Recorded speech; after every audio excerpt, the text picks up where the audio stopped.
different cable operators between Los Angeles and San Diego.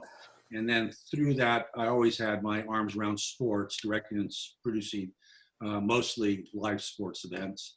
And then I inherited a news department back when CNN Headline News was actually CNN Headline News, and we had affiliates all over the country. We were one of those in North County, San Diego. So I did that as part of my job for about 6 or 7 years.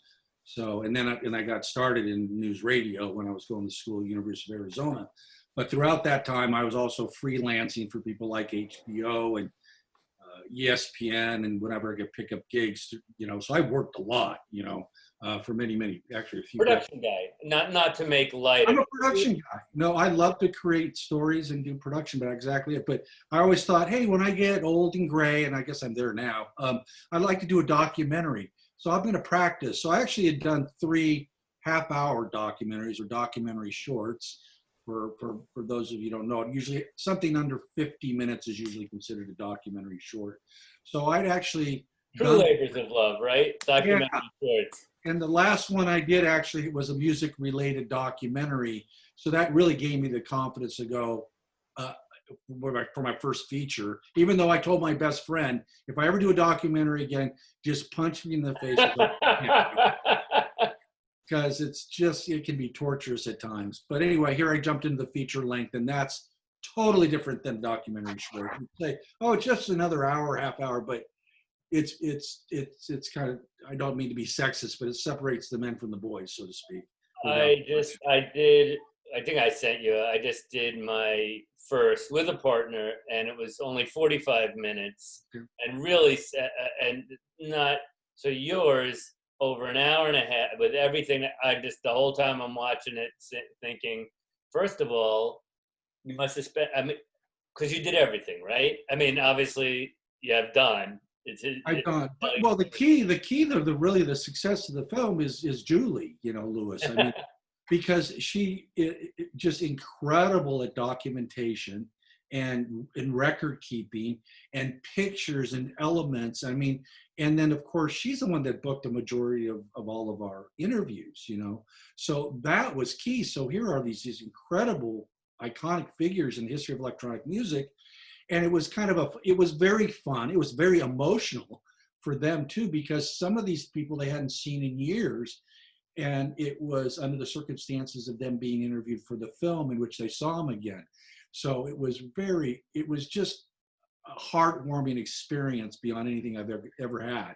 Well, I think that's a great point, because you all know getting in, like the workload's gonna, and if you get lost in that I'm gonna have to watch hours and hours, and where am I gonna store all this stuff and all the tedium, then you won't do it. But if you stay in the moment, like, I can't believe I'm sitting here with Quincy Jones.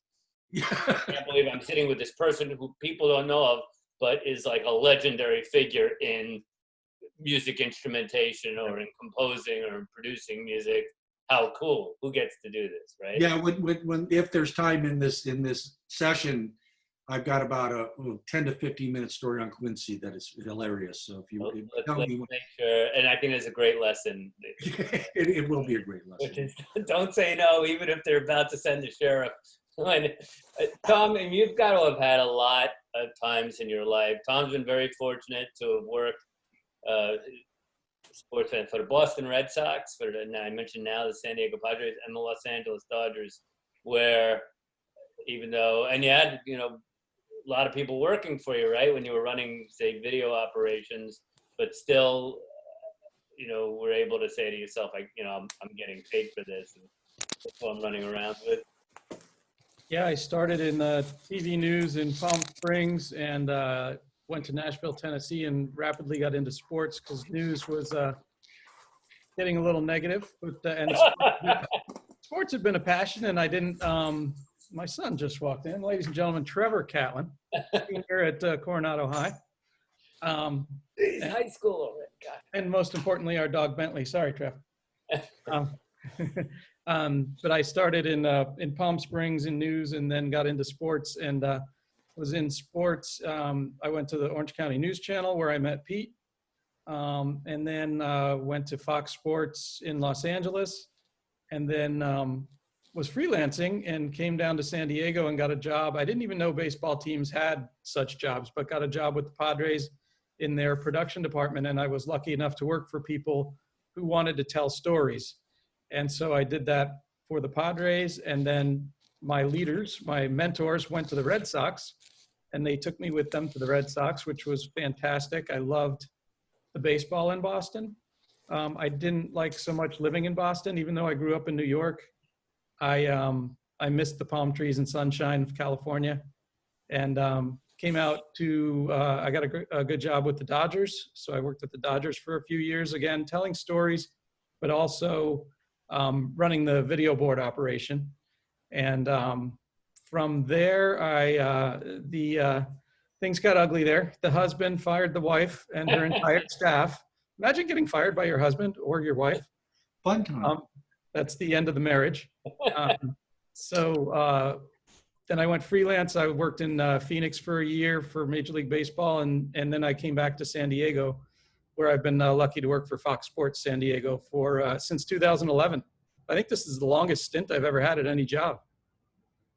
Well, it must have been hard to, because there's always a lot to be said. You're with the Boston Red Sox, to be with you're with a successful company. You caught good timing, because they had a small 90-year losing streak. But then you caught the boom. I don't know if I should ask you to wear them. You got any rings on tonight? When Ned's speaking, I'll go grab them. Sounds good. No offense, Ned. None taken. There's an Oscar in Ned's future, so that's coming. But you do get, right? You're on Tommy, you were big enough. You got a ring or two, right? I got two. I got the one in 2004, and then when I sort of poor timing, went to the Dodgers in 2007. The Red Sox won the World Series in 2007, so I didn't get that one. And then I went back to work for the Red Sox from California in 2011, and I got the 2013 ring. So I got two with a gap in between. Well, I mentioned, and guys, as always, just jump into our conversation. Either just please ask questions of Ned and Tom, or put them up in the chat. But let's watch our first clip. Tom, this is from your days with the Red Sox, and cue this up. We starting with Tessie? Yes, we are. Any setup? It definitely needs a little setup. Go ahead. Because in 2003, the Red Sox lost to the Yankees in the championship series in miserable fashion. And so I don't know. Go Yankees. I don't know if any of you have heard of the Dropkick Murphys. Oh, good Lord. What's Maury Wills doing up there? But the Dropkick Murphys, there was a song in 1903 that it was awful, and it was so awful that they would play it at the ballpark to bother the opponent. And the Red Sox won the World Series, the first World Series ever in 1903, playing that song to bother their opponent. So the Red Sox won the World Series in 1918, but then they didn't win it again for 86 years. And so in the 85th year, the Dropkick Murphys got together and said, hey, we heard about this song named Tessie that brought luck to the 1903 Red Sox. And we think if we do a song about the song, then we can break the curse. So this is the introduction to that show.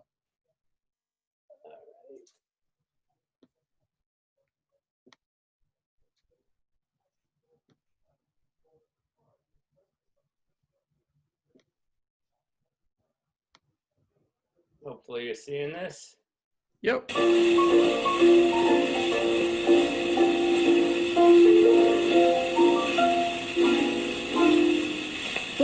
is a maiden with a sparkling eye. This is a maiden with a love. Its sound quality is poor, but its effect was great. It's a reminder of some of the first, best times for Boston's American League team and its unequaled fans. Tessie is a song from the turn of the century, and it's been tied to the Red Sox since before they were the Red Sox. They were the Boston Americans when the tune helped them win the first World Series ever back in 1903. Now, Tessie has a more modern relative.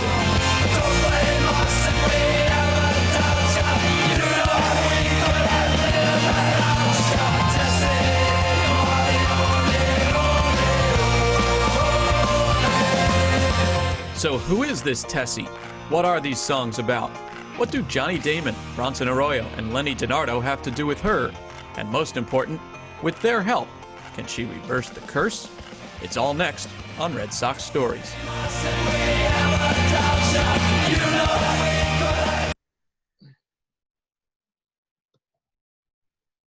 So they came out with that song, and the Red Sox won the World Series that year.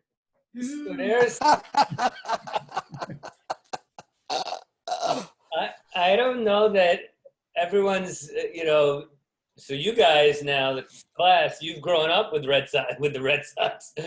When you didn't grow up with the Red Sox being cursed by the trade of Babe Ruth. So I didn't know. I didn't know this. The Dropkick Murphys get credit. Right? Definitely.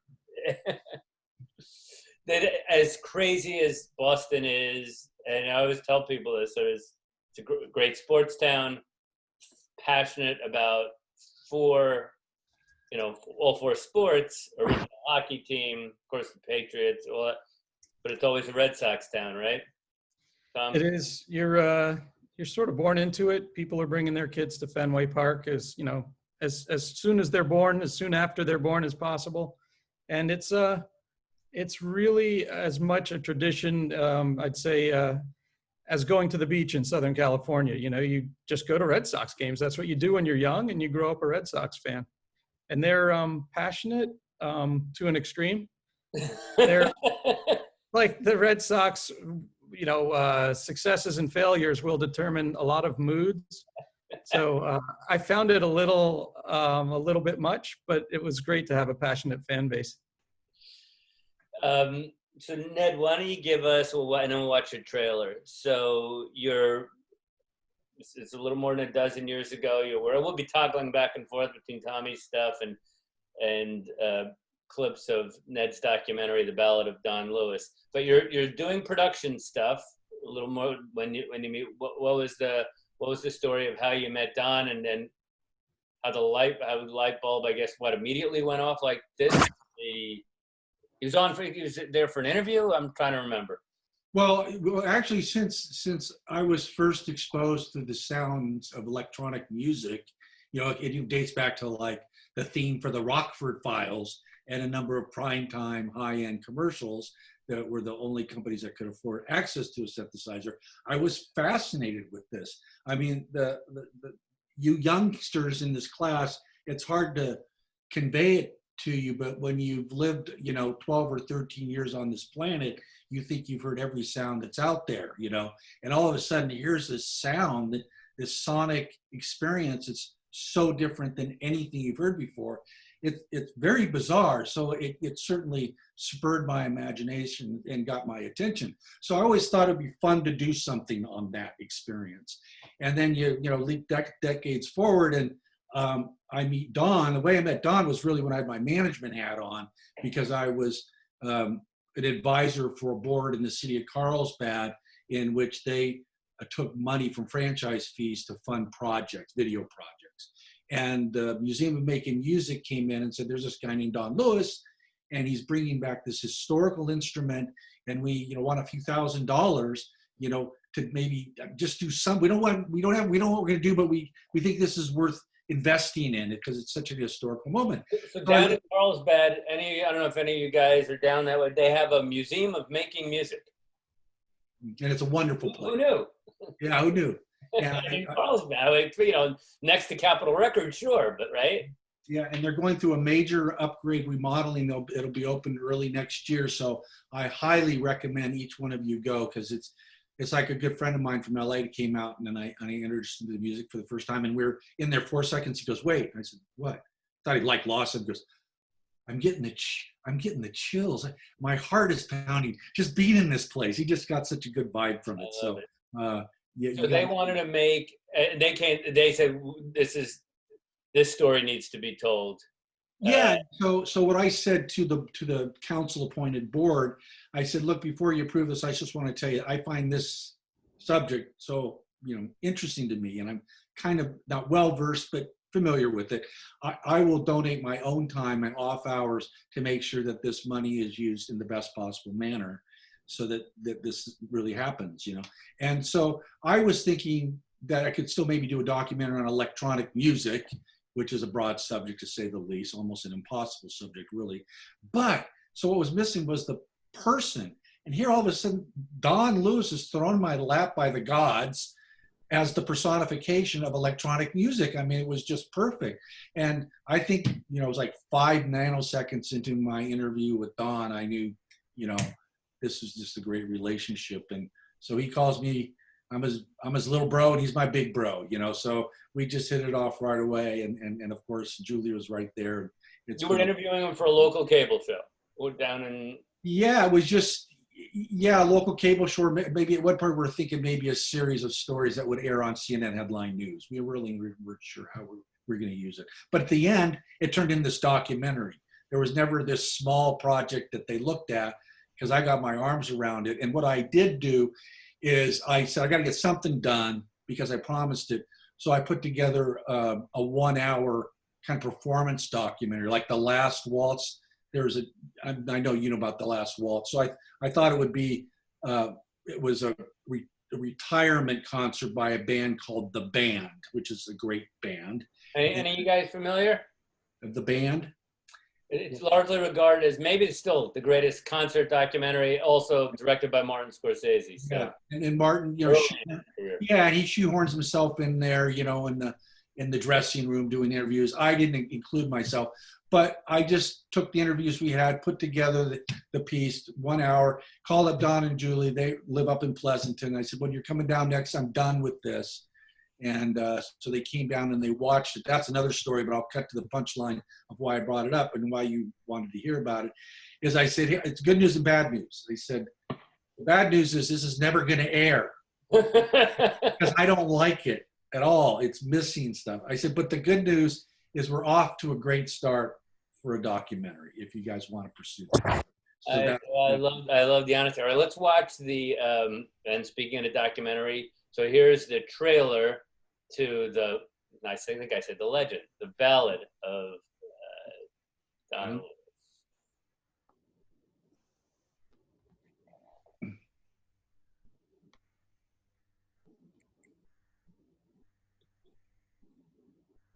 Chapman needs to hire a technical director for you, I think. I could throw that in the suggestion box. You got enough on your plate.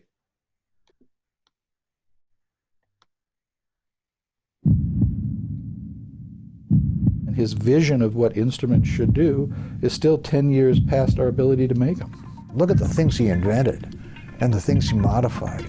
You're talking about a historic character here. He doesn't know it, but he is, Let alone putting a screwdriver and a soldering iron together to come up with this sound. And it was up to us to make the sounds that would come to market.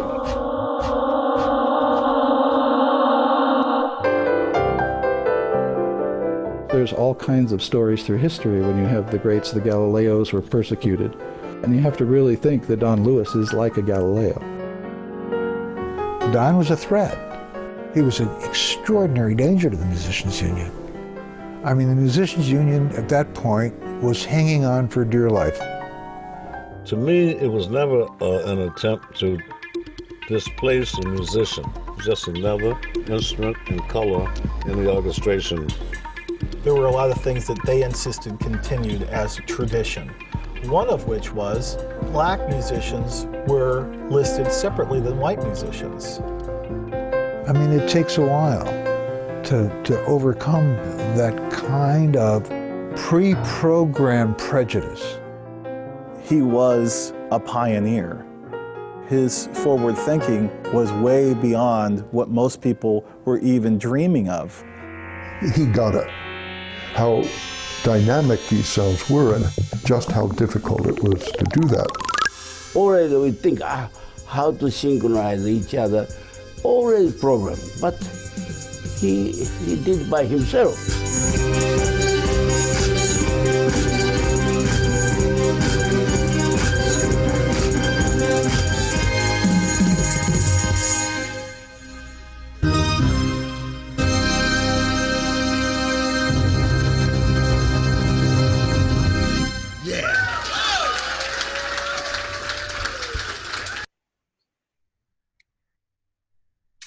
So that was probably my 6th trailer. You know, you just keep updating and make them better. So if anyway, you guys out there and gals out there want to do a documentary, remember that's sort of a fluid process doing your trailer. You know?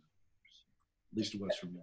And that's the, well, before you do the trailer, how did Don right away and John and Julie right away sign on to let's do a documentary? Or originally it was a concert movie. Let's do a documentary, and Ned, you're the guy. How does that work? Well, that was certainly a trust factor. I mean, we got to know each other, and you know, there's reservations. I mean, the first I'll never forget, Julie, I was hopping to catch a plane, and she said, "Oh, by the way, are we going to make any money on this?" I said, "That's a great question." I said, "The hell is that? It's just loud here on the tarmac." Yeah, I'll clean up. Yeah, Julie, all right. I said that some smart ass that comment, "Oh, well, you tell me when you find out, Julie," or something like that. And no, I made it clear that, you know, yeah, I want to make money, but documentaries more than not do not make money, you know, and that's kind of where we're at. So I think a real breakthrough for us was Don and Julie go to Two Harbors in Catalina quite a bit, and that is seen throughout the documentary. Mm-hmm. And that's a very special place for them. It's become a very special place for me, and it was great because we went there a couple of times during the winter months when there were no vacationers and hikers and sightseers there, and we had this large facility to ourselves and could get deep into these interviews, you know. And I think that was definitely a pivotal part in our relationship, you know, going forward. And you know, and eventually Don and Julie, I kind of delayed this for a while because you know, there's also a little bit of trepidation from me because I'm talking to friends and cohorts and telling them what I'm up to, and believe me, it wasn't like a lot of them were going, "Hey, this is great, can't wait to see it done." You know, quite a few of them were discouraging me from doing it because why would you do a documentary that's not a world famous figure? You're just asking for, you know, failure, you know. So I wasn't getting a lot of encouragement from cohorts there. But once they started seeing footage, they totally got it. You know, I show them rough cuts of scenes, and then they understood where the commitment came from. But what I was going to get to before was a big breakthrough too, was when finally Don and Julie said, "Well, look, we're ready for you to get the rights to Don's life. You know, let's get this done. You know, let's get this done." So that was the ultimate in trust, is when Don and Julie said, "You know, I have the rights to Don's story." And you know, I think we had more. Just as a legal matter, and some of you guys, we had media law with me last semester. Hopefully some of you will be teaching it in the spring. Do you have to get the legal rights to somebody's life story? Or it's just good, it's good business and it's good on a personal level? You don't have to if both parties are going to eventually agree on how that person's conveyed. But even then, if it's successful, then there's a lot of gray areas in terms of percentage points and things like that. And then if it's not really successful, it means it's not very good. Well, then, you know, let's say in this case, it would be Don and Julie said, "Well, we don't want that out there, you know, conveying us like that. That's either not accurate, it's not really well done, you know." That, you know, that's my ultimate fear, you know, is they don't like the product. But, you know, I kept them in the loop a lot because see, you got to realize one of the reasons it took so long, which eventually was to our benefit, is I had to make a living. So I'm working, you know, I'm working freelance. I got my full-time job through a bulk of this. So it's like weekends I worked on the documentary, and then Julie was great about booking interviews. And so the interviews just sort of, you know, sporadically came in, and they got better and they got better and got better. And that's what kind of kept me motivated as we started to get more credible people in the film in terms of the perspective from the general public. You know, they're all credible. I mean, I thought a minute in, I go, this is the most amazing story. This guy's if one of like, and by the way, you guys will love this, there's like a Japanese counterpart to Don. These are like, and they're the underdogs. They're not from Capitol Records, or well, the one guy is from, I guess, an equivalent of say Yamaha. Right. But they're the underdogs is the music, of course, that they're part of, this great music, Stevie Wonder's Grammy after in the 70s and all this great music, and then the whole element of this poor guy, this wonderful guy being blackballed by the unions, no less. I mean, that's not enough. You've got to get some gold. Got to get some gold on tape. Mm-hmm. Yeah, and that was one of the main goals of mine in the film. Was I wanted people to attach a model number, like a Yamaha DX7 or a TR-808, to a song that they've heard before, so they understand. That's who this guy is. Yeah, well, not only that, but they understand the instrument's contribution to popular music, you know, and just like, so part of me wanted for a while was getting MTV videos and do that, but I was having such a hard time getting access to that stuff, you know, clean first generation stuff. It was just, I was beating my head against the wall. And I finally I think it might've been from one of the interviews with Don, because it kind of made the documentary about how great it was to get an album. So here's the old man telling you, you know, you guys, but that was a big experience. You go out and you pay, you know, $2.99 or 99-cent rack, and you take that album, you take off the cellophane, you put it on the turntable, and you lay in bed and you read the liner notes. I mean, it was a big deal, you know, to get an album. So I started thinking, well, you know, there's a lot of people that remember that, and if they don't remember it, they never experienced, they should know. So I decided to opt into the album cover concept as the visual attachment to the bands, and then to the music, and then to the instrument. And it actually kind of gave it a bit of clarity. It wasn't cluttered up by an MTV video. It by its simplicity, I felt that it enhanced the music and the instrument that was responsible for it much more. Yeah, and I thought it also takes you into the San Francisco in the 70s and that aesthetic. Tom, you're watch a clip from your Fenway Park documentary. Kind of a different deal in that you go into it, you knew well, how did it come about? Because I mean, you also played the big room with this documentary, which is pretty cool and doesn't often happen, right? Whoops. Nope, mute. I didn't want you to hear my dog barking.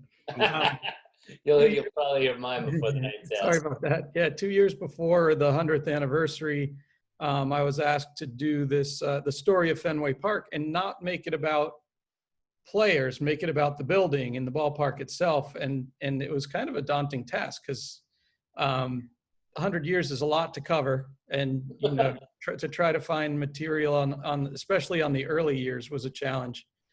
Thankfully, there were some people shooting film in Boston at the time, so there was a good amount of old Fenway Park to use. But it was, of course, you say yes, and then you're like, okay, how am I going to do this? Because if someone's paying, you say yes. So I was honored to be asked. It's mildly interesting, which this is more than mildly. I was really glad to be asked, and the building itself has a lot of history. And at the time, they were, I'd say, modernizing it. They wanted to keep its historic integrity, but to try to give it some modern amenities, because there was a big push in Boston to build a new ballpark, and the new owners said, no, we want to refurbish Fenway. So this was actually part of that campaign, you know, tell people about its history and what a wonderful place it is. And so the documentary was called Fenway, You're My Home, because to a lot of people, it meant a lot. So, you know, whenever you want. Out now that you just said you just basically made a piece of propaganda, so they can. Oh yeah. Uh-huh. Okay. But so you went in. Did you have? No one ever gets, but you had a pretty. This is so rare, right? You had a pretty good budget. Yes, just I had. They budgeted for people and for me to acquire content. And if I needed anything, I could ask. That was one of the things going from the Padres to the Red Sox. The Padres, I didn't know the budgets were kind of slim, but when you go to the Red Sox, their budgets are much bigger, and it's more about what do you need to do it right, rather than, oh man, we can't afford that. You know, just do it well, do it right. And they did end up, you know, I don't think they made any money from the documentary, but they did pretty well, you know, at the gate, and they were making good money at the time. So people weren't so worried about budgets. You mean they didn't say, hey, the franchise, our holdings increased so much, we're going to attribute 25% of that to the Tom Catlin Fenway Park? I would have thought they would have done that. That's a foundation. Form a foundation. Well, let's take a look here.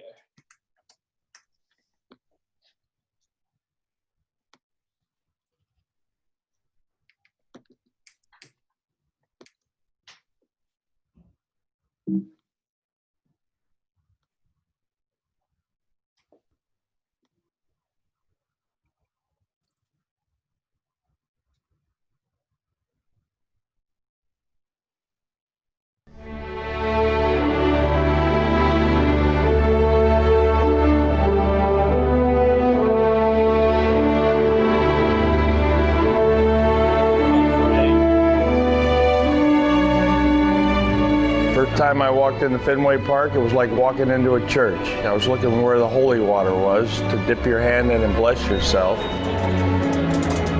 People who come here understand that they're at the 1912-1934 Fenway Park.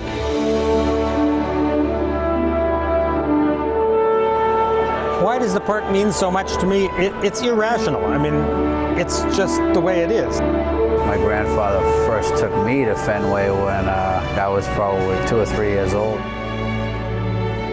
I think anybody that ever came to play ball in Boston loved it. And what a mob on this field! The memories of playing here, winning a championship here, my teammates, you know, and just the purity of baseball.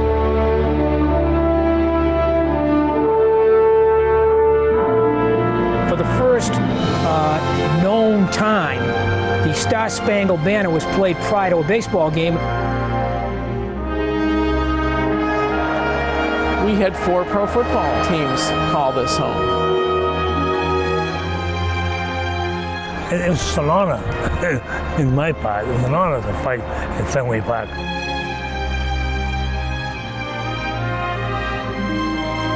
It's 1938. Lefty Grove was pitching. Jimmy Fox was on first base.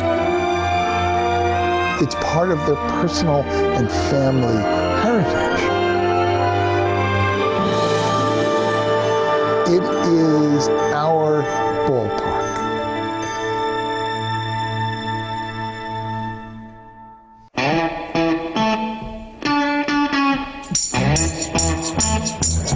I'm gonna tell you a story.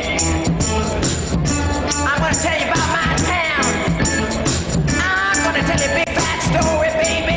They're walking by the river, the Charles River, after the date, and he got mugged. That's where the lovers, muggers, and thieves comes in.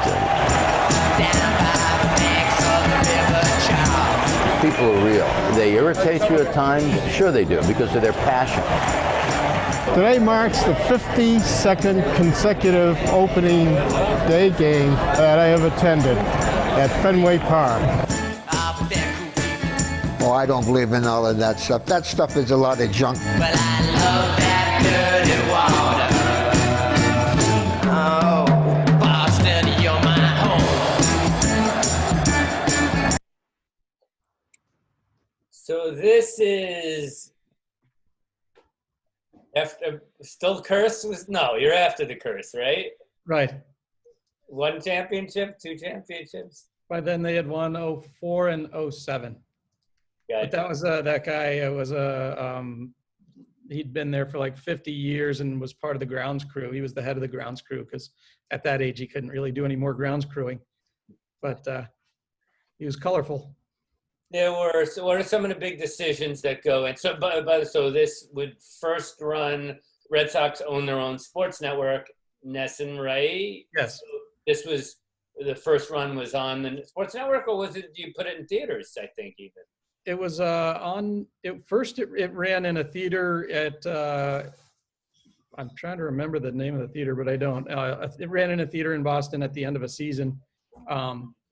And it ran before the 2013 season, so it ran after 2012, after the 100th anniversary. And it's a trip seeing because you don't usually get feedback live.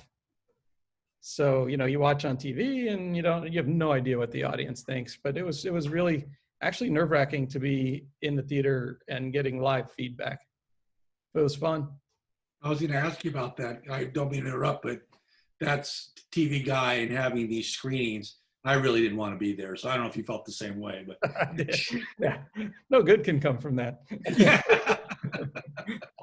You've done a lot, and we'll watch some clips. Also, you've done a lot of documentaries before, and certainly since doing them. I guess now you're doing some on Padre players, Padre stories. Did a bunch on the Dodgers. We'll watch a clip from one on Maury Wills. Where does this one rank on Fenway Park, and however you want to rank it? As far as research and the period of time covered, by far the most challenging. And then you end up, as Ned knows, you end up with too much material and you have to figure out what to cut out. There was some really good stuff that got cut out. So because it had to air on TV, so it needed to be, I think it was 20, it was like 44 minutes. So the challenge was having more material, which was a good problem to have, because at first I was like, where am I going to get this stuff? What am I going to say about the 30s when there's nothing to illustrate it? But the material, you ask enough questions of enough people, and for the most part, people are really willing to give what not for me to keep, but to give what they have as far as letting us shoot and doing interviews, especially in Boston. Hey, I can be in that Boston documentary, sure. So many celebrity fans and whatnot. Were you able to get some? And then you don't want it to be all that. You'd rather have the 50-year the 50-year groundskeeper, right? Mm-hmm. Right. Well, you saw your guy Dukakis. And, he's still alive, by the way. One of your faves, I'm sure. And I only recognize him when he's in the tank. Now the one of the guys in there with the short hair, he was in a bar, I believe, when we shot him. He's one of the Dropkick Murphys. So in Boston, he's a celebrity. Ken Casey. But we didn't have a whole lot of celebrity by then, though. I think the Wahlbergs were kind of too big for us. Gotcha. Well, and then it's got to, for doing the documentary like that, it's got to be like pressure, because like we just said, how fanatical people are. And then it's so unfair. They're going to look at like, how did you not include this? How did you not? Right. 100 years. 100 years and 44 minutes. Go. But that one, I mean, is anything, what are some of the decisions? And Ned, please jump in here too. Obviously, a big decision, I think, any documentary. For instance, do you want someone to narrate it? Yeah, that's. Do you want me to take that one, Dom, or you? Yeah, you. Go ahead. Oh, okay. I knew very early on, especially once we started accumulating these incredible interviews, that I did not want a narrator. So, I was really looking for what they call some people call non-narrative documentary, where the actual people are telling the story. And another reason I wanted that is I wanted it firsthand. I mean, you can watch any documentary that's got a narrator, and you can even use Ken Burns' stuff. I mean, was it Peter Coyote? Right. I get tired of hearing his version of history. Not that he wrote his own words, but there's going to be a slant if somebody wrote words for something to be said, especially if you're talking about the Civil War. Well, I don't think that writer was in the Civil War. Maybe that's a stretch. So they don't really know. I mean, and maybe that's an unfair comment by me, but I had the advantage of these people were there shoulder to shoulder with Don, shoulder to shoulder, with the people in the industry, and they were the ones that made the instruments. So I was getting the truth. So I didn't want to clutter it with any sort of narration. So that was my attitude toward it. Tom, have you done both over your career? Where you've had, and maybe someone you kept going back to? I've almost always had a narrator, and the reason is to do what Ned did is incredibly challenging. So what I try to do is have as little narration as possible, but I end up with gaps that need a little bit of explanation. And Ned's right. The explanation is going to be slanted to whoever wrote it. But to get the Fenway one, did it have one? Yeah, it was Dick Flavin, who was a former local news guy who has the kind of grandfatherly Boston sound, which was really good. Right. I loved working with him. He was a professional. Do you have editorial control over that? You have editorial. You were producer director, right? Right, and I wrote it, and writer. And my executive vice president, read the script and tweaked it, and he was very good at doing that. So I didn't, not offended by his changes. But it's really hard to do a documentary for me without narration, because all of a sudden there's a gap. Oh man, I didn't ask that question, or they didn't answer it very well. And then you have a gap to cover. And so it's really I guess you would call it a crutch. So I admire Ned knocking out a documentary with no narration. It's pretty amazing to get everything you need. But you had a different challenge than me, is you had to get it, your piece done to the second. And you had to accommodate for commercial breaks. So those are all things that lead toward time challenges. So that I had some freedom there, which allowed me to do it. But you're right, it's like kind of a Rubik's Cube without a narrator, I think one factor also would be March of the Penguins is a wonderful documentary, but it also had Morgan Freeman. Is if you get someone with cachet, that might be a factor too, right? And if you don't, no, but yeah, as far as I was concerned, the people that I had in my film, I was fortunate enough to get through Don and Julie, that was enough cachet for me, yeah, and that's another thing I got to really learn from people. Well, can you get, I don't know, can you get Quincy or what, somebody to do the narration throughout the piece? Which, yeah, that helps you certainly in the short run and maybe in the long run in terms of popularity, but yeah, I'd rather hear him being interviewed. That's just my personal feeling. Right. Yeah, and then because it's also and by the way, and Quincy Jones is in it, and yeah. Like, hey, please, right. Yeah. The story should the story ideally, right? The story should be the thing. Yeah, and I'm not gonna name documentaries, but there have been several in the last 10 or 15 years where it wasn't really that good of a documentary, but somebody like Susan Sarandon, was friends of somebody's brother-in-law, and they knew they weren't going to make any money, and she was kind enough to be the narrator. So that's Susan Sarandon is everywhere on their film, and that was. I mentioned Matt Damon. He's narrated a couple of, I think, the Oscar-winning ones. Yeah. That's so. I tell you what, just because we're on, we've probably got some Dodger fans in our crowd, so. But you've got one here on current Dodger manager, but former Red Sox, Dave Roberts. Tom, maybe before we watch this clip, a little setup on, and then give some context. Like, how often were you when you were with the Red Sox, and then later with how often do you do these? You've got your kind of your day job, right? Pre-game or post-game, just like Ned was talking about. But then, and which do you prefer? Right, getting to do these longer form pieces, or mini documentaries, or just the day to day. Oh, I much prefer the storytelling than the day to day video board show. But we would use the same. They were pretty smart in the people I started with in San Diego and then went to Boston. They said, we have cameras, we have editors, we should be telling our own story rather than hoping Channel 8 News tells it the way we want to. So we did, and we had a great relationship with Cox Channel 4 San Diego, and they would air, they trusted us to produce good TV, so they would air it.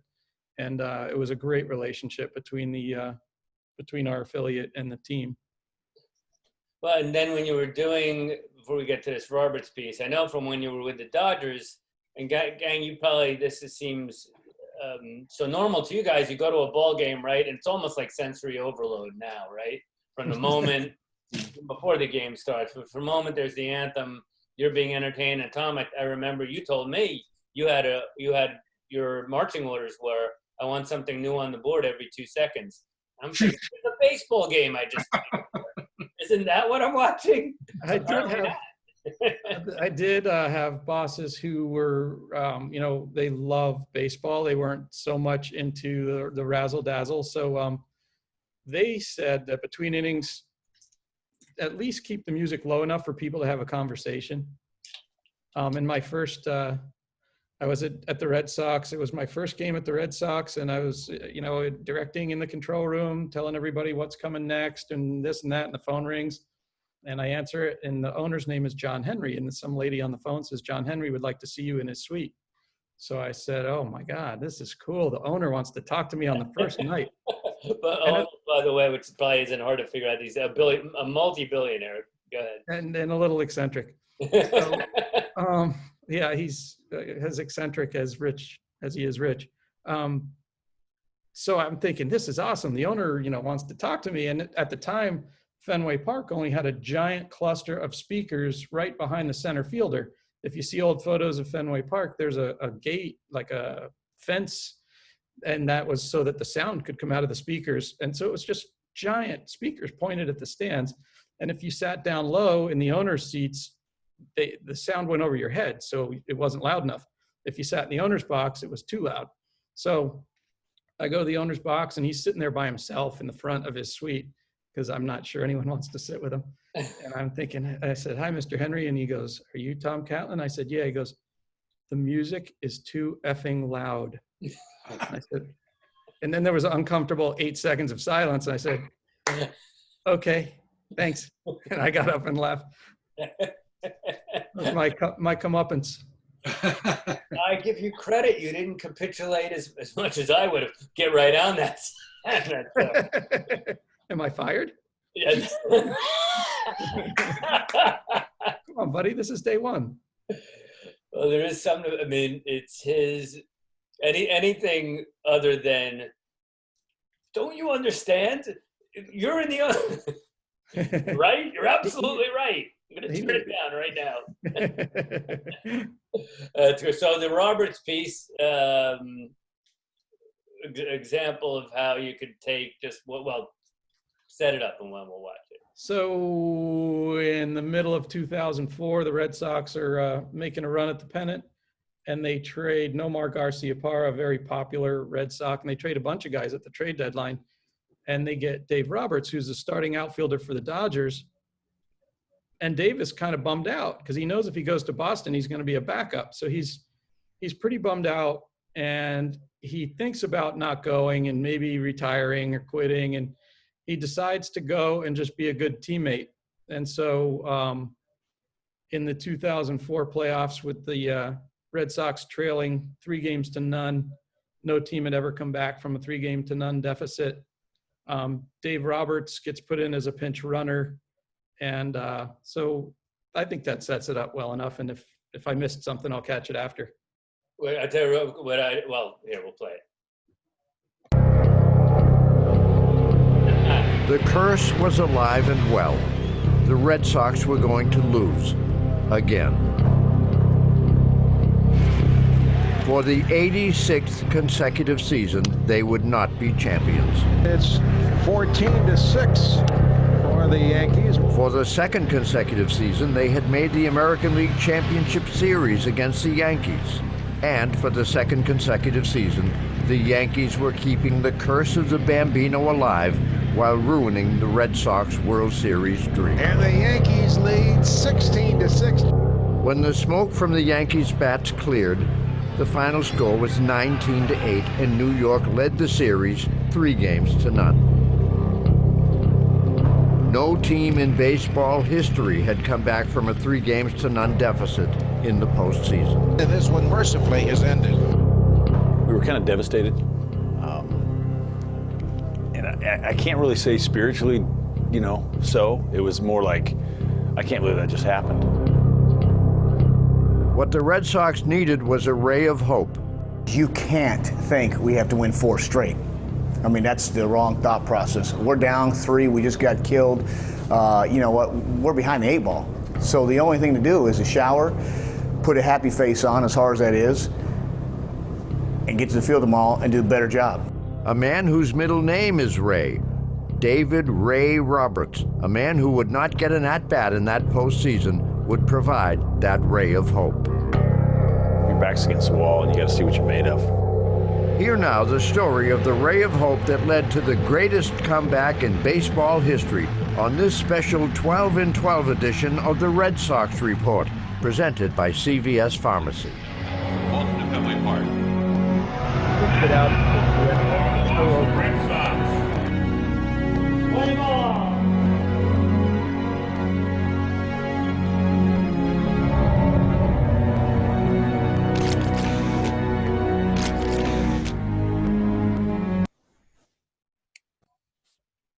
Beautiful.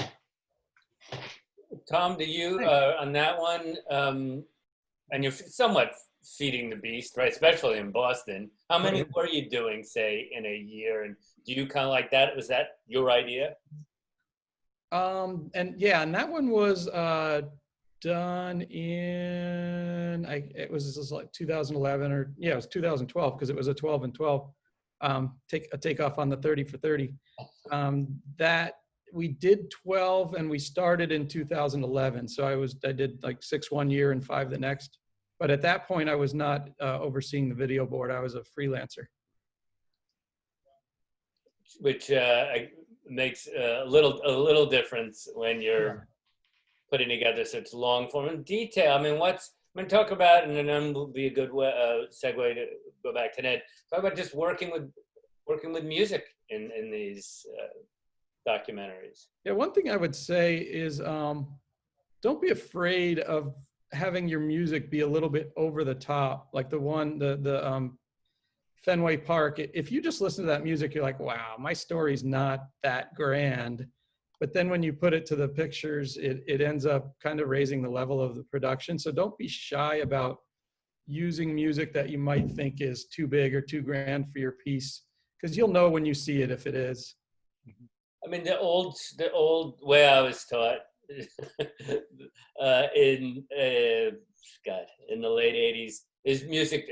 It's so much fun when you first start editing the music, right? First start putting stuff to music, but don't let it be a crutch. If you have a good story, if you have a good interview, or what, don't break. Music can save pieces and save stuff if your interviews don't come out. So we just set it to music, right? But don't overuse it. It should add to it. Right. It doesn't really create emotion, but it can enhance it. It can take you to one step higher or lower in whatever the emotional state is. So by all accounts, Roberts was a great guy. So let's just talk about the Red Sox for now. Who are the good guys? Who are the fun players? The ones you wanted to tell their stories and really. They were loaded with a good group. Johnny Damon, of course, Dave Roberts, Kevin Millar was fantastic. David Ortiz is what he is. What you see is what you get. Pedro was good. Pedro Martinez, super competitive, but a really good guy. And then the guys you wanted to stay away from were Kurt Schilling. He just was too good for the media. And Jason Varitek, very good to work with, but not near game time, super intense. But it was a great group. Trot Nixon was in one of those clips about the 100th anniversary. He was the guy sitting in the stands that kind of looked like a player. It was a really good group. And winning tends to make guys bond. I think winning, hides a lot of issues. So when you're winning, everyone's happy and more apt to do things. The rules, we've worked for several different, at least three real big time Major League Baseball franchises. Rules in your position, obviously you're doing stories on them, you're interviewing them all the time, but that, it can't be your buddies, or depends on, right? Yeah, never, you definitely never, ever ask for an autograph. But rules are, you can tell if guys there's nothing wrong with being friends, but you can tell guys kind of don't really want you in their inner circle because you're not a player. So for females, it was, a greater challenge. They're not really supposed to fraternize with the ball players, which is a double standard because guys sort of can. And believe me, the players would be more interested in fraternizing with the girls than with the guys who are making documentaries. But, we always used to have a saying, maybe it's changed, we used to have a saying about, my buddy worked for the Washington Redskins at the height of their, like you say, when they were winning Super Bowls, and his saying about the team was, a lot of these guys are afraid to go to sleep alone. It was therapy. Every time. I can tell you Joe Theismann stories that he shared with me. So Don, Ned, let's jump back to the ballad, and I know we've got a really good clip just to show just what a magical time this was for music, and what an amazing time it was that Don came along, right? I mean, it had to be for you going look at these artists, that this guy is the common thread, right? Yeah. It was such an exciting time anyway. I mean, if you look back at the 70s and the music, you got everything from Helen Reddy to Led Zeppelin, and both of those parties made tons of money, and everything in between. And there was a lot in between going on, funk and punk and just basic rock and roll and folk. It was just a great decade. And the type of instruments that Don was working on and that he envisioned was embraced in some capacity by all the genres, whether it was just putting her toe in the water, but certainly everybody, even a band like America, which is kind of a homespun, Americana, obviously well-named sort of a feel-good band, they even dabbled in synthesizers because you kind of had to, because it was changing the landscape of music. Well, one thing that comes through for me, and then we'll watch this clip, is you really do get the sense of it was more about the music than whereas today, sure, there's great artists and everything, but it's as much, if not more, about the fame and fortune. Yeah, there's just so many. Everybody wanted to make money, but yeah, there's so many fingers in the pie, and there's so many theories on how to make money with music. I mean, it was pretty basic back then because you only had so many media outlets. So you had to rely on the music itself to sell itself, and you knew there was sort of a built-in marketing promotional team involved at every capacity, whether it would have been, television or the actual record companies themselves. So yeah, just absolute incredible talent. And times have changed now, that's for sure. There's a lot of people that don't know what they're talking about. They're in charge of what people listen to. But on the other, it's hard for someone these days, every college kid likes music, and high school kid and junior high school. I mean, that's what you do. You listen to music when you're young. Of your life, and right? in a perfect world, that music is counter to the culture of your parents. Otherwise, it wouldn't be cool, So that's one of the reasons I feel, rap and hip hop became so popular, because the parents hated it so much, just like the parents hated rock and roll so much, it's hard to be cool if you're not young, So. Well, let's watch this clip of the Ballad of Don Lewis.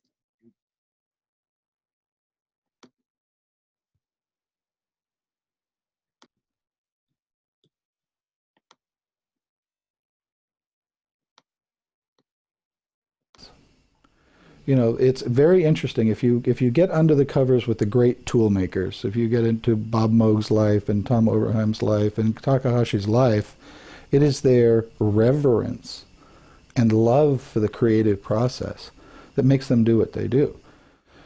So Takahashi saw that the opportunity, the gift, was Don Lewis.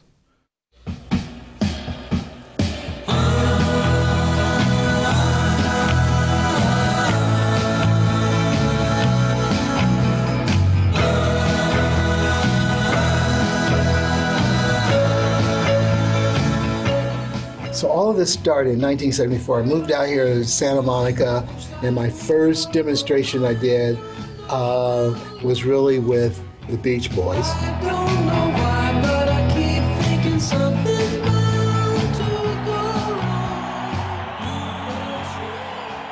I went on a tour with the Beach Boys, and after that I met Quincy Jones.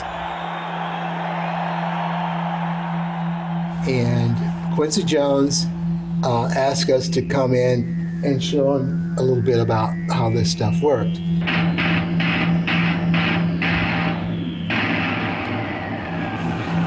Okay. So we were like the guinea pigs, you know. That's too much fun. And these little guys in little towns in Japan to try this stuff out with. And Don was the same way, you know. He had all his harp, the string harp. I love the string harp, you know, because it would be wonderful to do like a muted violin part, and overdub it and detune it a little bit, bring it down so it sounded human, and then 16 bars in, come in with the real strings, because at first it sounds like you're trying to save money, you know, but it's ear candy, and the ear is an amazing animal, you know, and if it hears the same thing for 15 to 20 seconds, it turns it off, it turns it down, you know, so you have to keep that enhanced all the time, you know, and keep changing colors, you know, which I love. So we went to the record plant, and when I got there, Quincy finds this little group called Brothers Johnson, George and Lewis, young kids. They played guitar and bass, and this was flat bass when it first started, you know, that was their sound. At that one time, Robert Moog asked me, why aren't the brothers playing my instrument, you know?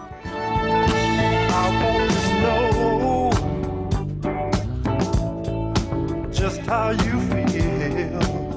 But Bob, it doesn't bend. If it doesn't bend, it can't get funky. And so until you get the bend in there, nothing's going to happen. And sure enough, he put a pitch bender and a portamento in there. And Stevie Wonder, who was working right next door to me at Record Plant then, did 4 Grammy albums in a row with the synthesizers. Don't you worry about a thing. Don't you worry about a thing, mama. And during that same time with the Brothers Johnson, Don, it was a real pioneering position then, you know, because these things change music dressing, because we were always experimenting with things. They didn't have a band, and so Quincy said, we got to put this stuff on their album. So we go in the studio. There was Dave Grusin, keyboardist. Willie Weeks couldn't play because they already had a bass player. So we had Harvey Mason on drums and myself, and Lewis and George Johnson. And these guys cut that album, look out for #1, and in 3 months it went platinum. They didn't even have a band.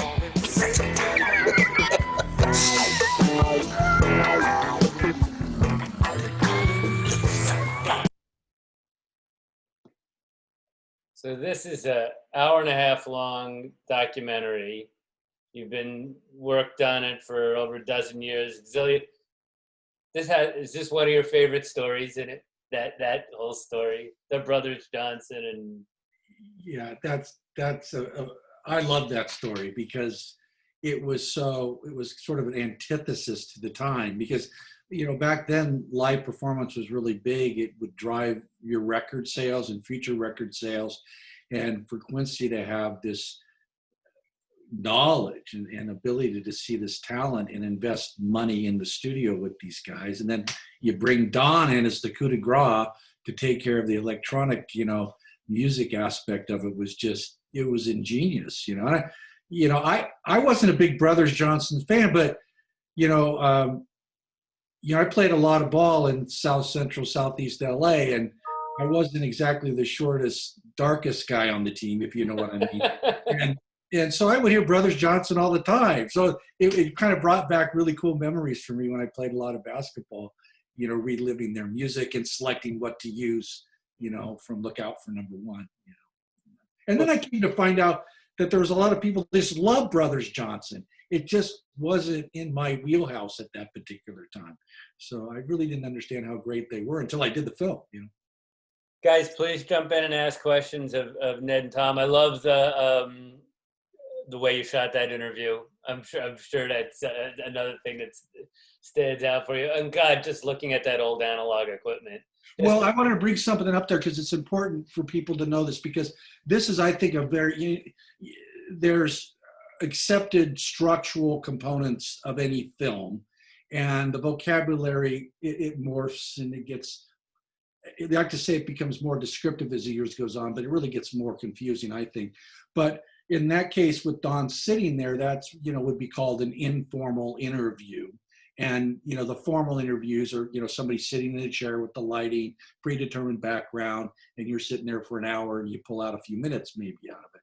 But that was a magical moment, because one of the problems I had with doing the film was the live electronic orchestra, which is the representation of really Don's life's work in more ways than one. And it was all broken down in this conference room. And it was easier to see the complexities of this instrument that he created in that form. And Don was kind of screwing around with some cables or whatever, and we were breaking down after a formal interview. And I said to, I had two other guys on the crew. I said, "Oh, let's shoot. I'll shoot it." I said, "Come on, let's throw some lights in here. And Don, just sit here and let's just talk." And I actually was interviewing him, and I had the camera sitting on my butt with the camera on my hip. And it was, play around. So there's a lot of stuff of him playing around with those synthesizers that I would have loved to incorporated, that, syntheads would have enjoyed, but maybe not the general public, in terms of all the things he was doing. And one of the most amazing things, which is in the film, is, remembering patches. And Don actually had notes from his studio sessions with people like Quincy and Sergio Mendes, and his settings, because all those dials he had to write down. And the Oberheim would have these photostat copies of the face of the synthesizer or the sound module, and you could write down little notes as to where your settings were for that particular track or that particular instrument. And Don had all that. And I would have loved to have dug deeper visually into those notes. But, like Tom was saying earlier, there were just so many wonderful things. Because once you start shoehorning or forcing great stuff into your film, you always have to think of this: how am I going to get into it? How am I going to get out of it? So it's not just a matter of throwing it in there because it's great. It has to move the film forward. So every second of the film has to have some contributing element that moves you toward a completion. So, and of course, you've produced this film to as wide an audience as possible. I did, yeah. There are many areas where you could go more narrow, like obviously. Yeah, absolutely. Going in that direction, more on the technology, on the music. That's play that at the NAMM convention every year, but not necessarily, hopefully. Well, that was Prime. That was the biggest challenge that I always questioned if I was up to the challenge. Is, you've got terms like, musical instrument, digital interface, subtractive synthesis, additive synthesis. The list goes on and on, frequency modulated synthesis. And those things had to be brought up, because if you don't bring them up, you're not really accurately reflecting Don's accomplishments. So how do you bring those up in the film without turning off your average viewer? So I'd like to think I pulled that off, but I haven't heard any complaints about being too technical. So he isn't just a great musician; he's savant-like, right? Yeah. And twice in the analog era, taking the synthesizer to this level no one had, and then later in the digital era, right? Well, yeah, and even today, Don is, we just talked the other day about somebody he's working with on, he's got a beta copy of the TR-808, and, that's something you have on your laptop, and it's totally digital. And Don was telling me the sound is incredibly robust. The fidelity is over the top, and that's interesting. So those old instruments, people like those sounds, and now it's gotten to the point where they're able to truly duplicate, in a digital. And I wanted to talk about also about where the film is at, what it took to complete it and where it's at? Because you're still, I mentioned this is a labor of 12, 13, 14 years, but you're still going, and there's still challenges ahead because and that's the one point I want to get across to the students is, I always worked for a company. It was Westinghouse, Time Warner, whatever, where I got my project and I was the manufacturer, and then I went on to the next project because there was already a built-in distribution system. Well, once you're done with your film, if you feel like there should be this incredible celebration, but it doesn't last very long because now you got to go, I got to figure out how to make money and distribute this. And my goal is, like every producer, I want as many people in the world to see this, which will equate to money. But that's really what you're looking at. And of course, I like to think I was smart enough that I was predetermining these steps as I was getting closer and closer to the completion of the film. But that only goes so far because you want to put 100% into doing the best film possible. So we're kind of, in a way, it's a kind of floundering, but on the other end is we're moving forward. And a lot of it had to do with COVID. And I got an agent, and we've got a good, strong foundation. I mean, we're on every cable household in North America and being distributed by the second largest DVD distributor. And these are deals that my agent put together and said, this is a good starting point. It's good that they know that these people have signed on. And now it's trying to get on to some bigger platforms right now. And for cable, it's on in demand, so you can get it on your pay-per-view in demand. So if it's a cable TV company, they all have the same in-demand platform. So. And how'd you finance your documentary? And is there still a possibility? Well, how did you finance it? Well, a big part of the financing came from a lot of hard work by Julie Lewis, because they just have such a strong following and they have so many dear friends and they're such active people, Don and Julie, in the community of Pleasanton, that was an incredible source of revenue to keep it going. And then I had some, friends and relatives that certainly pitched in, and but the first maybe 80%, that money started coming in toward the tail end. It was just me. Okay, I got to make some money. And, once I went pure freelance, it was, okay, made some money. Now I can dump it into the film. Okay, I work more, dump it into the film. So it was stop and start, dump the money, stop and start, dump the money. So that was really the thing. And that's one of the reasons why it took so long, is this, stop and goes. But it just had to be, it's like growing up, everybody has their time where they mature, and this film needed that over a decade. I really sincerely believe it. Because normally, let's say you're doing something, I don't know, for PBS, to say, okay, we're going to give you 7 months, 9 months, get this film done, maybe a year and a half, it depends. And there's no way I could have done something of this scope in that quickly. It just wasn't going to happen, But the downside of doing it the way I did it is it was kind of a lonely process, So thank God I had Don and Julie, shoulders to cry on, during this. And of course, they're an incredible resource to make sure everything was historically correct. Because one of the reasons it took me a while to figure out I got into film and TV is Tom knows this, the collaboration is so important, so fulfilling when you've got a crew of people that are all heading in the right direction. It's kind of like being part of a football team, and that day-to-day camaraderie didn't exist in the completion of this film, to say the least. But it is nice when the team is small and that you don't have to get 12, 20. Oh yeah, that's good. That's like. Believe me, I get your film done. Yeah, I've seen the other side and I appreciate it. So I did appreciate it because just the way it was, this is my auteur project, so to speak. I'm making the decisions, and along the way, there were a few decisions I made that maybe Don and Julie didn't quite agree with in some ways. It's like they didn't really question me. They just wanted a justification. And I think it got to the point where they got so tired of my quick retorts and justifying my storytelling decisions that it's his film. They fight. Ned, it's your film. You do it. We trust you now. And. Well, that's when you barter. That's when you say, that one thing that really gets it. Well, I gave you that.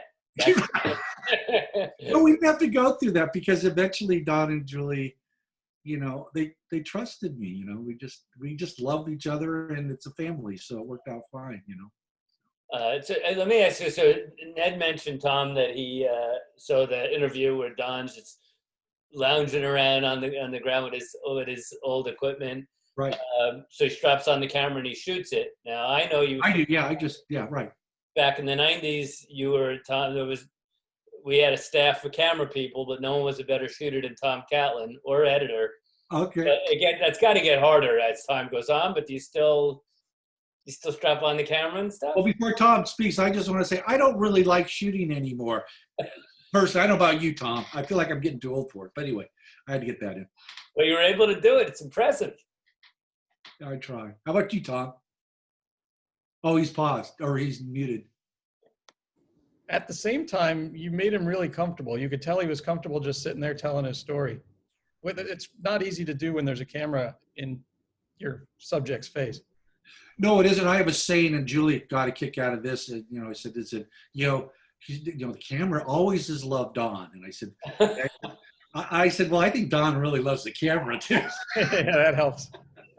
Smiling is a wonderful thing, right? It really is. Smiling and energy, and boy, he's got both of those. Well, Don just likes communicating with people, and he's maybe think of the sports stuff I did in the stories of the players that just didn't play ball, excuse the pun, when it came to the media, and they just didn't get it. And Don's one of these guys that just totally gets it.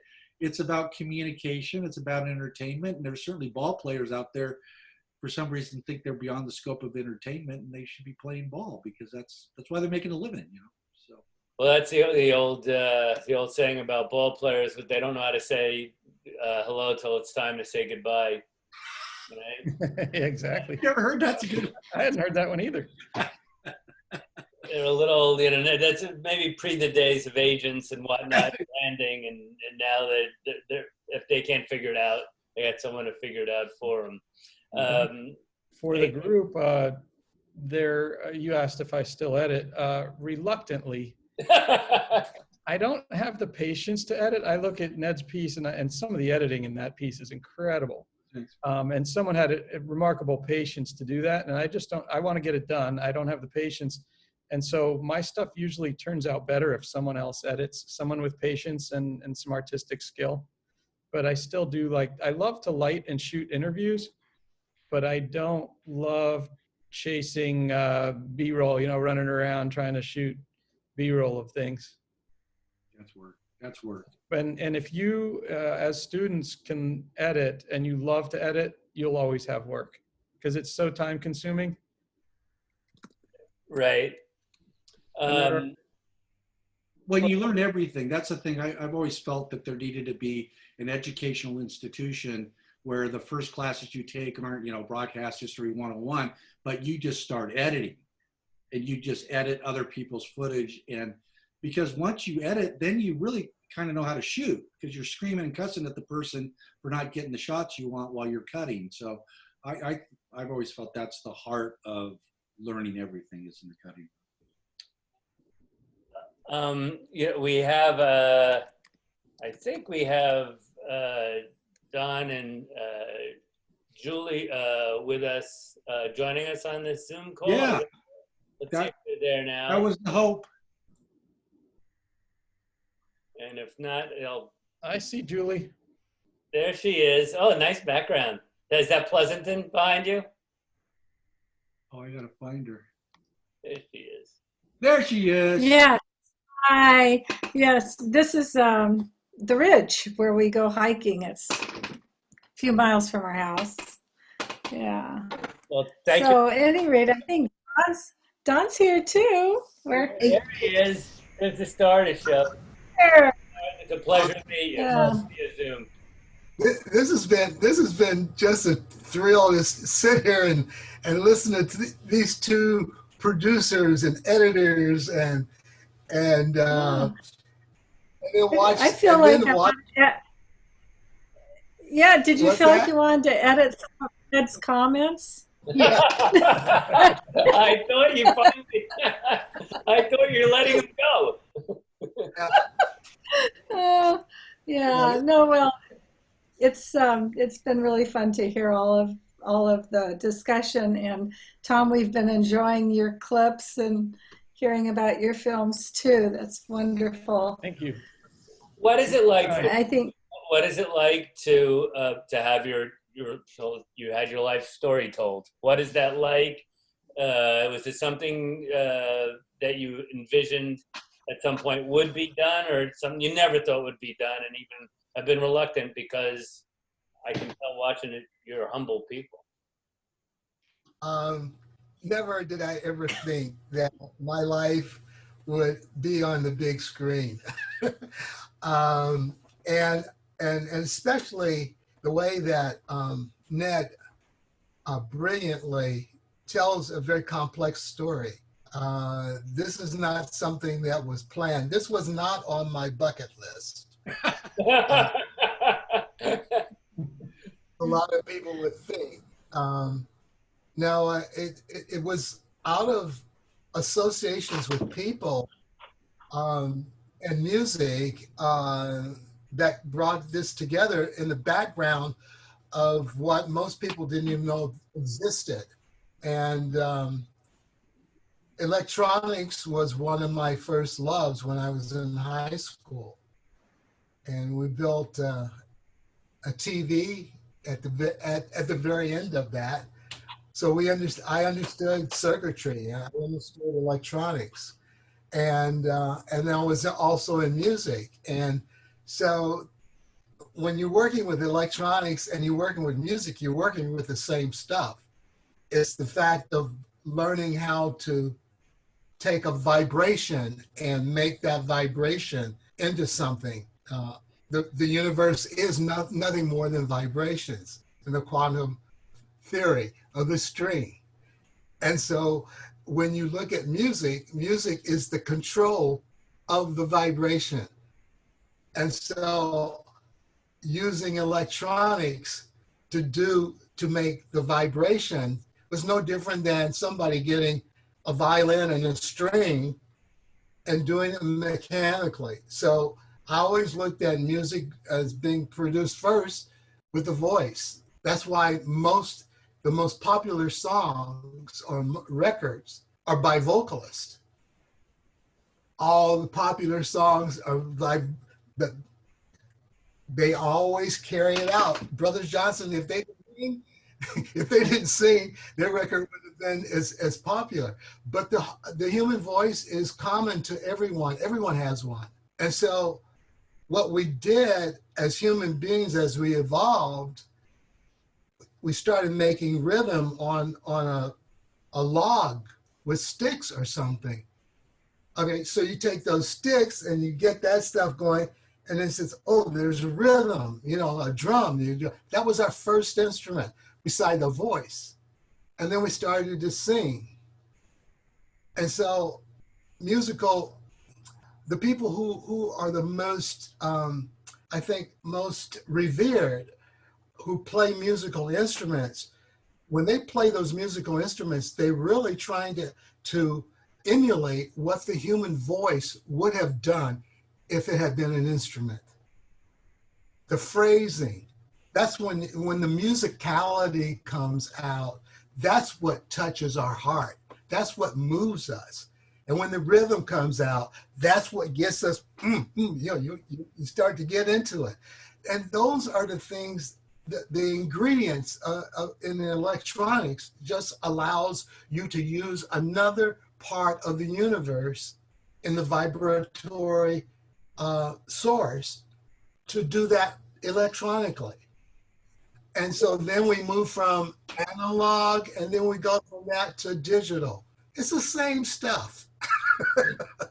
Can I ask you a question, Don? And this is germane to the students, I think. This sounds really silly, but it took me a while to get this in my head as I was doing the documentary, but there were holes where I needed music. I mean, one of the challenges of the film, I'm a firm believer. Some people say, well, this should be wall-to-wall music. I don't believe in that. I think there need to be silent passages that then enhances the music because of the contrast. But there were holes where I needed some music, and I go, oh, that's right, I got Don Lewis, right? And I was wondering if you could just talk about that a little bit about scoring the film, if you don't mind, Don. Well, if you have some dialogue or you're telling a story, you want to be able to enhance that story line with the music, or the music should do that. When I've done scores for video, I would watch what was going on. There was no music there, and then I would score. But I would look at what is the feeling of this. There's one piece in the documentary where we were in the court scene. And when you think of court, you don't think of something happy. when the law basically trumps the love in your life, then you know that something's wrong. And so you try to take a sound, and this was sort of a drone, if I remember. I remember. It stuck to me. Yes, it was a drone. It was like something ain't right here. Wah, wah. So, yeah, so you use a drone, a low pitched kind of thing, and then you sort of undulate a little bit about what's going on. It's almost like Halloween music, something that's scary, because the court is scary. And so you think about that. So these are so you try to take chord progressions. If you want something happy, it's going to sort of have a major sound. Do, do, do, do, do, do, do, do, do, do. But if you got something sad, it's going to be ooh, ooh, ooh, like the blues. Now the blues is that music is so universal. And I used to say this: the blues is something that tries to make you feel good when you are feeling so bad. Because somebody wrote a song about how you feel. Yes, yeah, and that's the reason blues always has what we call this minor third that's thrown in there, or flatted seventh that's thrown in there to give you this uneasy feeling about what's happening. But hopefully, it all turns out all right. Mm-hmm. So in the film, there were places where we actually used synthesizer sounds to make it even more ominous, so to speak. And then there were other parts where there were these floating landscapes, seascapes, and so forth. The sky, where in Catalina, and those were piano. And piano is sort of the universal soothing. Everybody knows when they hear that sound that's going to be okay. It's going to be okay. It's not going to get in your way. And the other thing, I don't mean to interrupt on, but there was a utilitarian aspect to that early on. That's Fallen Pleasanton was sort of this underlying theme song. Oh, yeah. And is that I wanted to debunk the myth that a lot of people have about synthesis, that they're not musicians, that, well, they figured out how to use the machine to make music. So by making sure there was a lot of piano by Don in there, my theory was that they're going to go, hey, this guy is a musician and not just an electronic engineer. So, and it worked out. Yeah, I understand what you're saying. And it's all about perception. Yes. It's all about perception. Well, I'll tell you what, Don and Julia, why don't I've got a clip of your, of when you, in the 70s when you perform live. So that will dispel any notion about you being a great live musician. And I'd love when we come out of it, Julia, to hear your thoughts, because that was a big part of the drama of both of your story, was the fact that Don couldn't perform for so many years because of what the musicians union did. So let's watch this a few minutes of his performing, and then I'd love to hear your thoughts on this.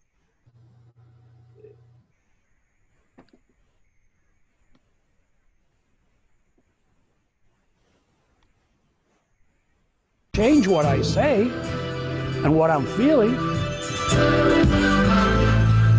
So the idea of people coming to the cannery for musicians that they wouldn't have known unless they walked in, and then staying a whole night and coming back night after night was, yeah, it was unheard of. I remember, this is the thing, I mean, people were so devoted. I remember people who came there who were not married and found somebody there and bring their dates in, and they would get married. And then I had people who got married, who got divorced, and they still come there. It was a great time. It was a grand time. You know, the feet going and the sweat and the fingers and the triggering this and triggering that. But once I got over that, I can lean back and say, let me talk to me. Let me hear what you have to say. And I don't care how you do it, how you arrive at that. This is great, and it moves me, and the tears begin to come. He has to be one of the great thinkers of harmonies on the fly, of anybody. You can learn a lot about how to do that, but being able to make the choices that are so unexpected until you hear them is genius.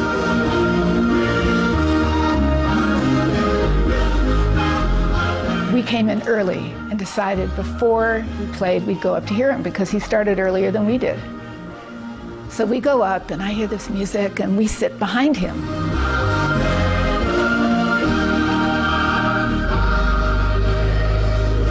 It was a certain return to my classical roots that I had totally cut off, the symphony and everything, and I just started crying like a baby.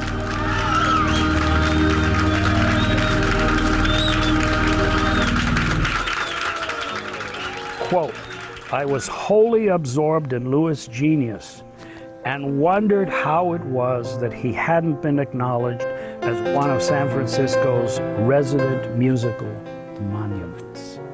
And I thought that was such a tribute, such a great thing from a man like Phil Oakes, that I thought this tells it all.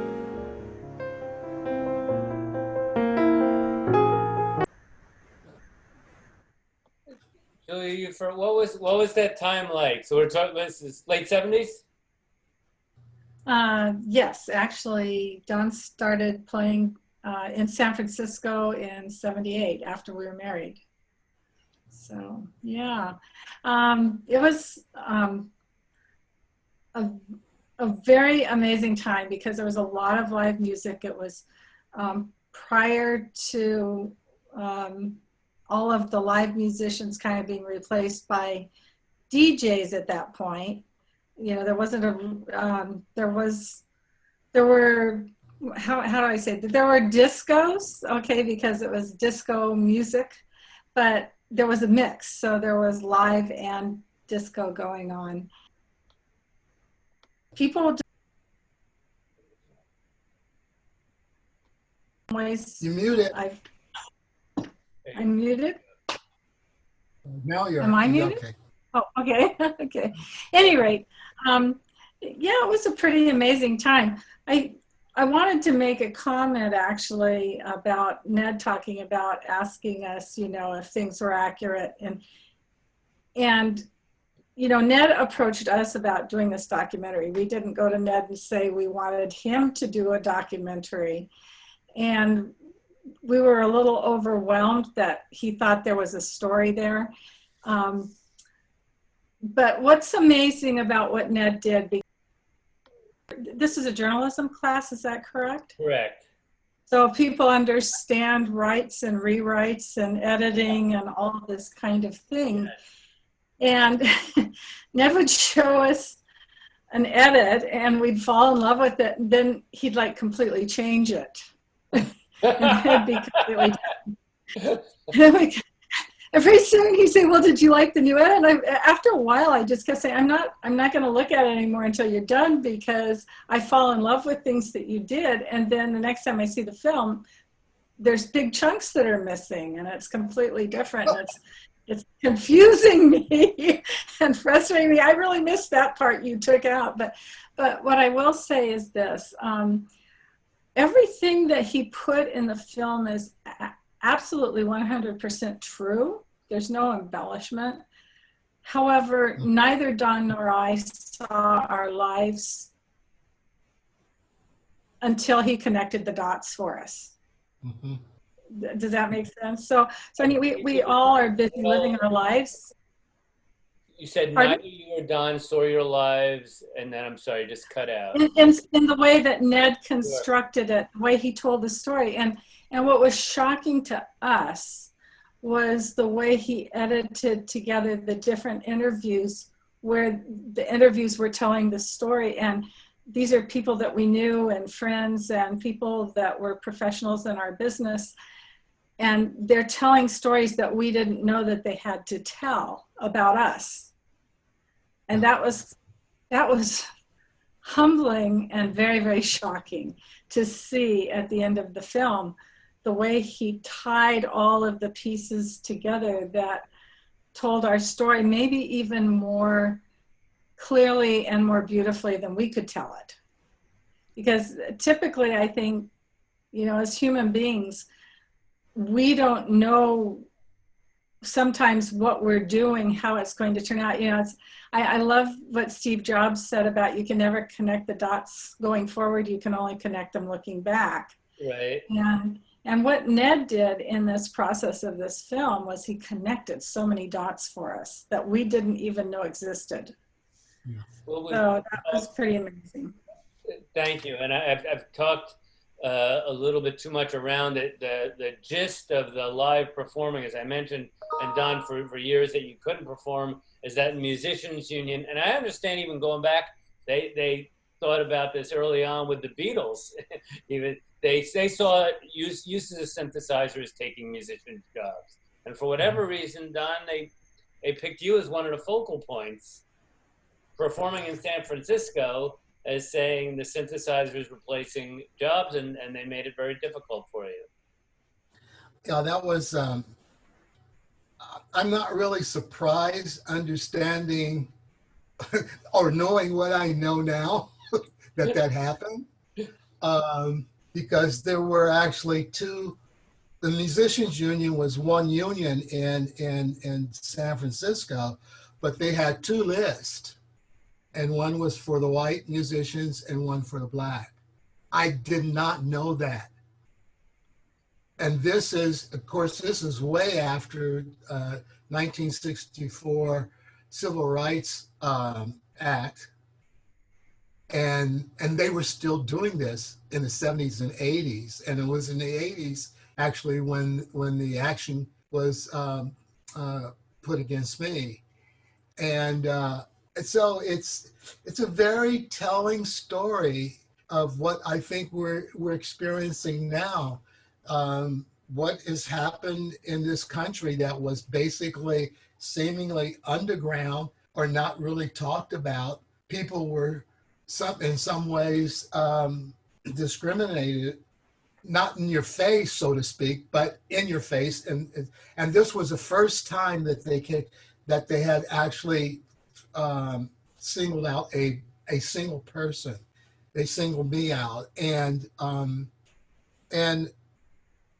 so there was 6 years after the first action that basically blackballed me, not only in the Bay Area, but this went national, as you can see in the film. And so what saved me though was that playing music was performing was one of my gifts, but the other part was that I understood how the musical instruments worked. I knew how I knew how to make them. I knew what was inside of them, and so I drew on that particular knowledge of electronics and the music, and that got me through a few more years until what happened was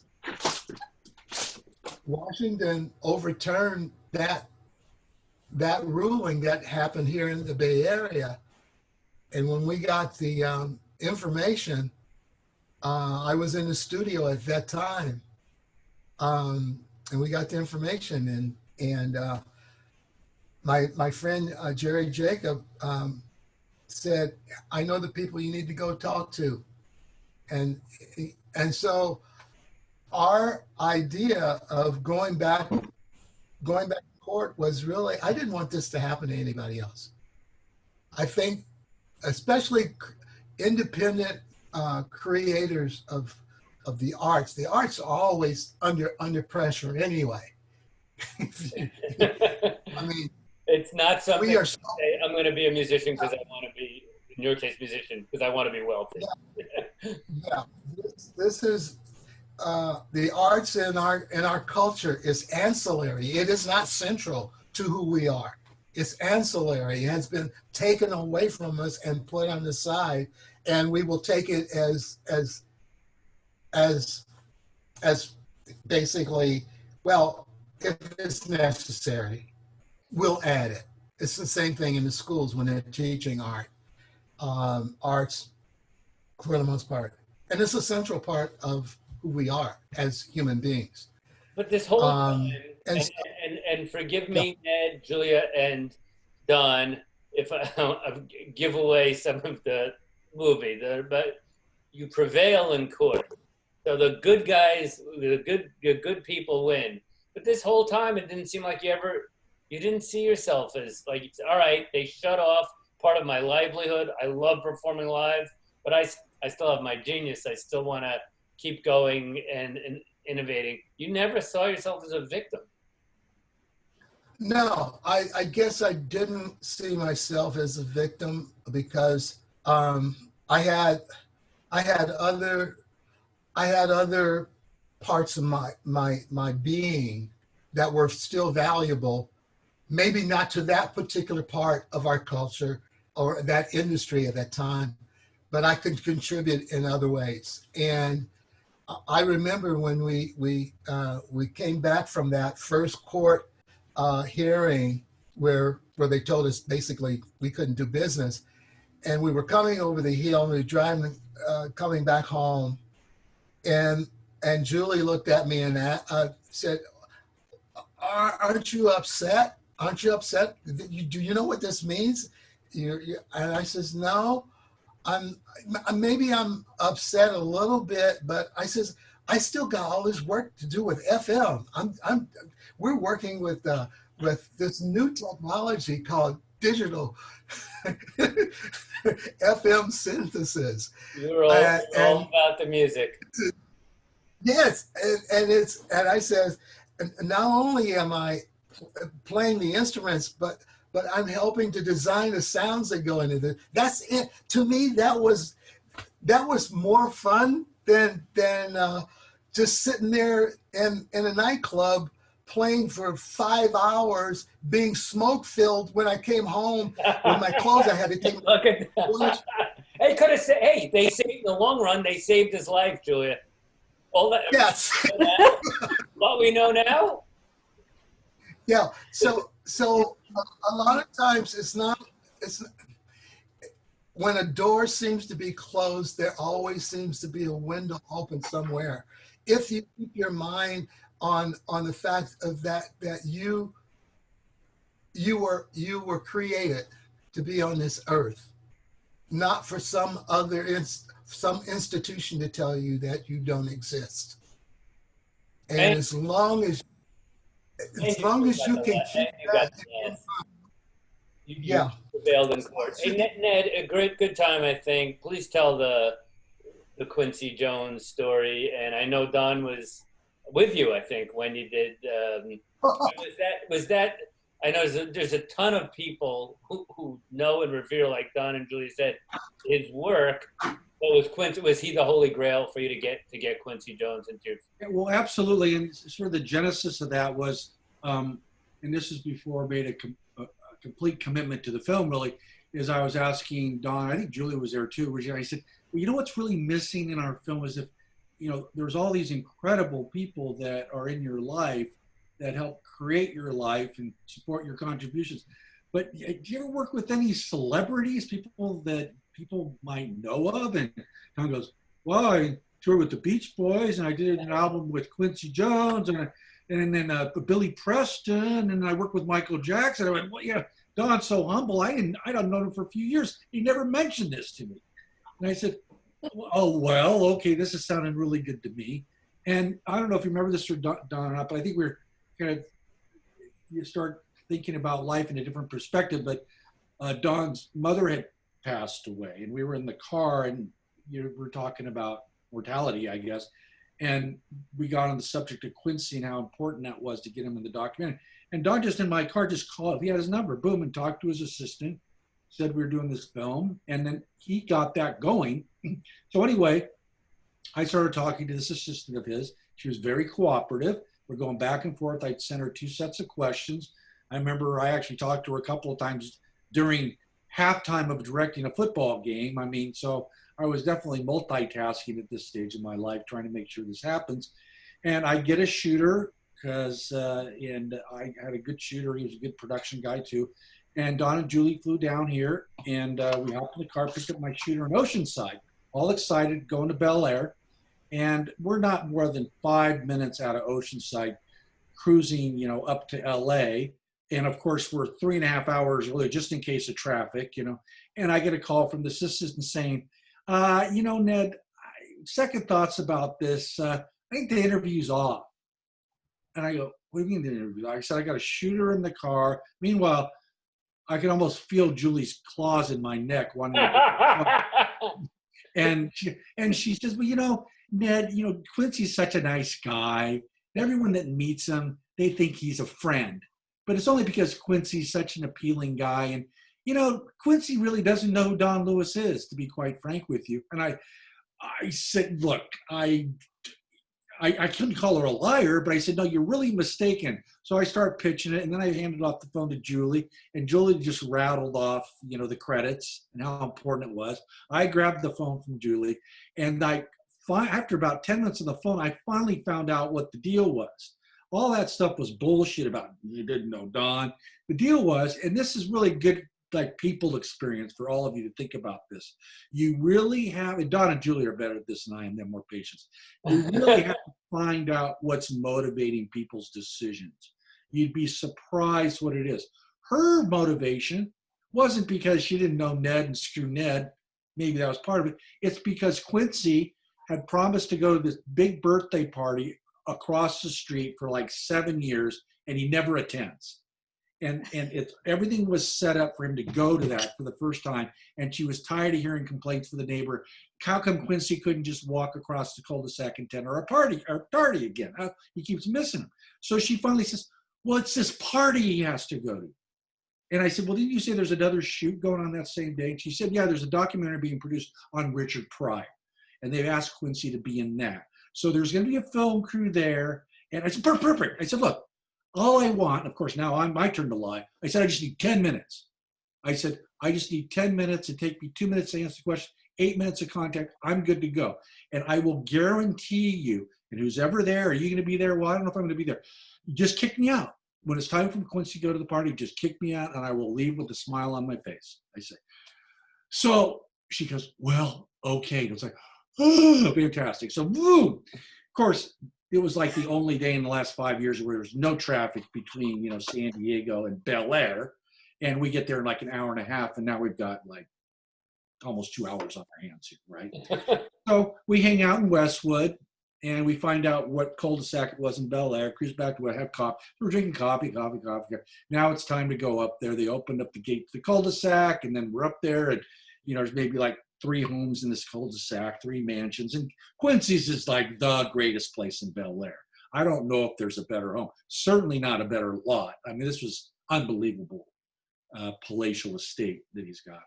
So, but they won't let us in the house until they're done with the Richard Pryor interviews. Meantime, I got to go to the bathroom because I just had 5 cups of coffee. Julie has to go to the bathroom because she had like 7 cups of coffee, whatever, tea. And it's like, can we go in and use the restroom? No. We'll call you right back. Call right back. So like Julie has to go. So Don finally gets on the phone, and I couldn't go down because I was afraid if I went down to Westwood and took Julie, of course they would call and say, okay, the gate's open now. Oh, you weren't here. We're closing it. Forget it. So I could just see that happening. So they finally, after Don's very assertive persuasion, allowed Julie to go in and go to the restroom. Meanwhile, there's me. I got to go too.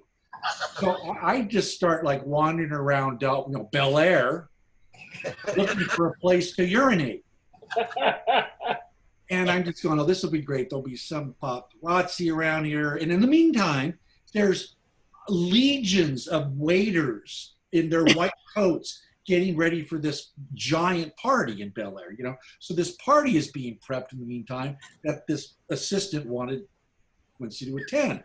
So I finally found a front yard, side yard in between all of the traffic of these waiters, and I was able to take care of that, unblemished, so to speak. So now it's when I get open the gate. Of course, the Richard Pryor thing went like at least an hour and a half long. They get their film truck out, open the gate, they leave, we pull in. I got Don just champing at the bit now, and I didn't even have the car. You go past the fountain and the circle in front of the main house. I hardly had the car stopped, and we both could see Quincy in the window in the bathroom. The kitchen, talking to somebody in the kitchen. So Don just jumps out of the car, races to the front door, and I wish I could have gotten this on tape. Open and I see Quincy look at Don, and it was like immediate, of course, like, where have you been? And they hug and embrace, and of course he knew Don, and not that was a question mark before that point. So now here we go, we're in. I'm going, okay, I'm loving life. So there's a kind of a matronly assistant he has. This person I've been talking to is not even there, and then there's a kind of a bodyguard, and then there's a sort of a valet guy, So his team is there, and he tells me what to do. You put the tripods here, you put your equipment here, don't touch this rug, don't step on that wood, don't do that. Okay, great. And I said, I know there's a big party across the street. I said, I'm going in and out, in and out, in and out. And he goes, well, who told you about the party? I said, Michelle. And I said, I promised her I'd be out of here at like whatever the time was, 7:15, let's say. And like I said, we'll be right out, 7:15.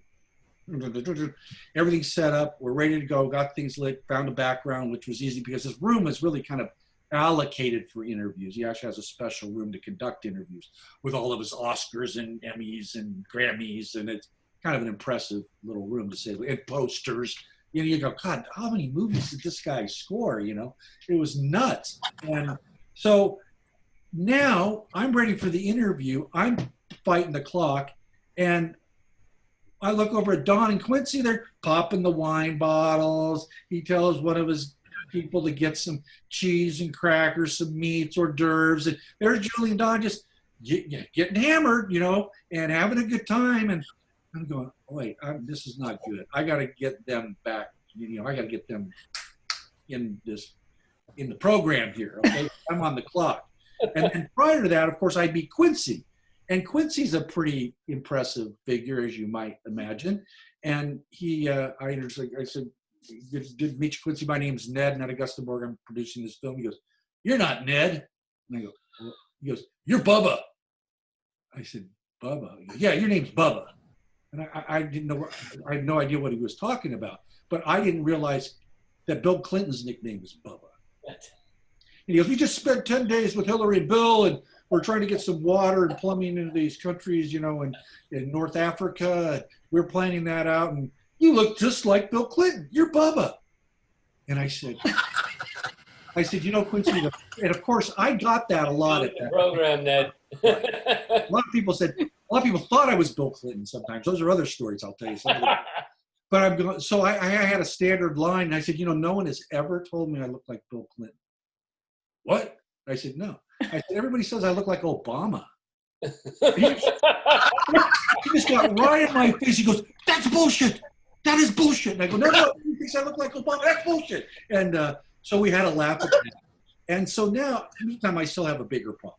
These guys are having a good time, and I got to get this interview done. And I'm happy. Everyone's happy.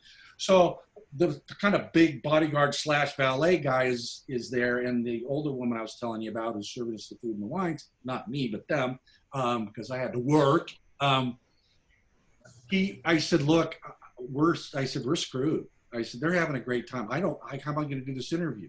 And he looked at me, he says,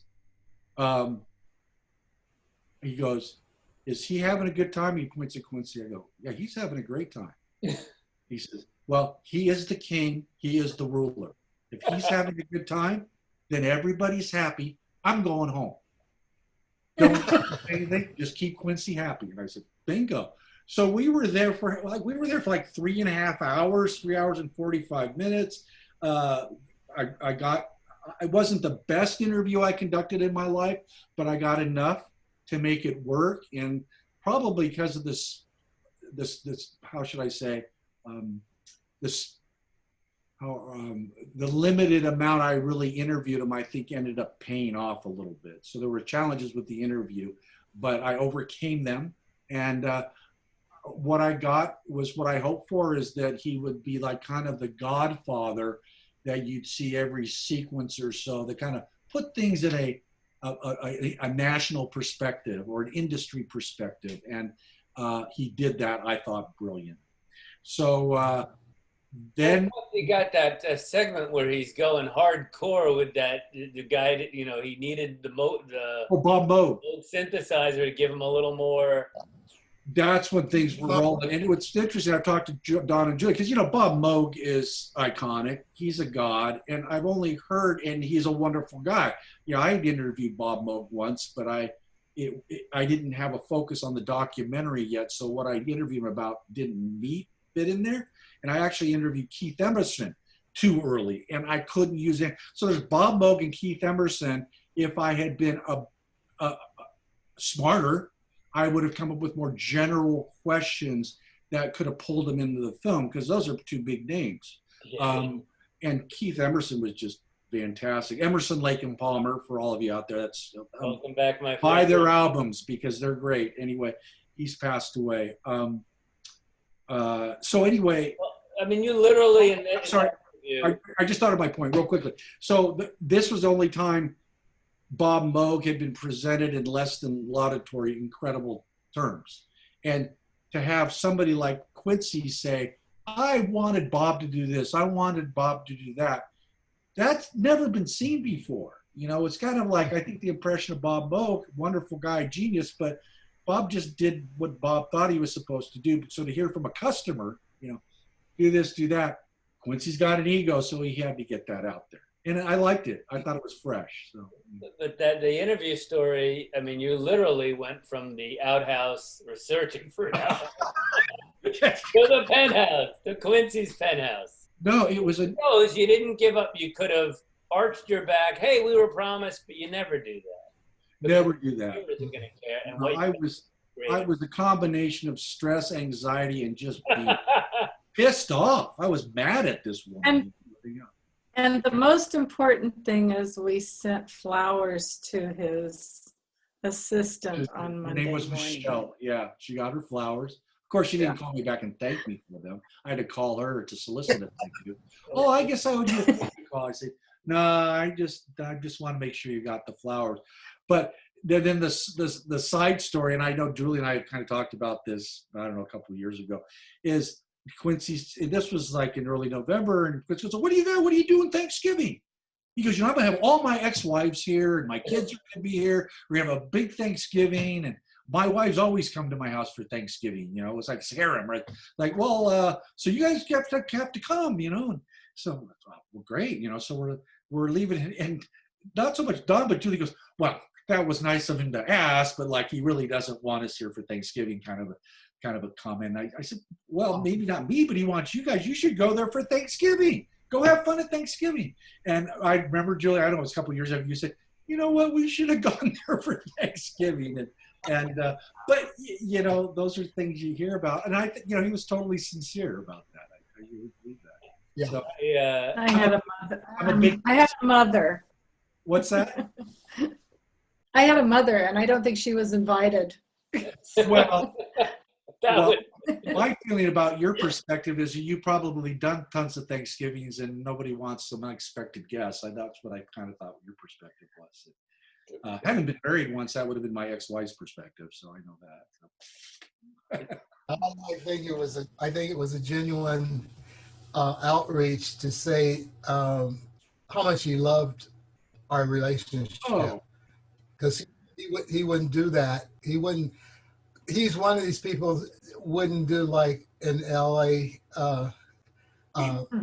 Let's do lunch. Let's do lunch. You know, and you never do. Let's do lunch, and you never see him. But I think that was a genuine. There's Hollywood, and then there's the Quincy Joneses that are just above it all. Yeah. They're all not all business, but when it comes to the business. Yeah, that's my Quincy Jones story. I just said my last accounting job back in the late '80s. We had Quincy. He was with Peggy Lipton then, so we had Quincy Jones and Peggy Lipton. Right. Office. This would have been a couple years before she died, you know. In 80, I think it was 88. I think they were still together. They were coming in because they were dividing up. She was trying to get as much of his royalties as she could. I don't think the Mod Squad stuff went that far. The royalties weren't paying off right there. So how does it feel, Julia and Don, and now that the documentary is done, and Don, by the way, I mean, you're a musician. You're still, what are you doing now? You're still making music, right? Yeah, right now I'm working with some software developers who are doing synthesizer plugins and evaluating their stuff. And I'm also Leo, which is the instrument Live Electronic Orchestra, which I created in '77. I'm thinking Leo is going to go back to the museum in January. In fact, we're going to take it down in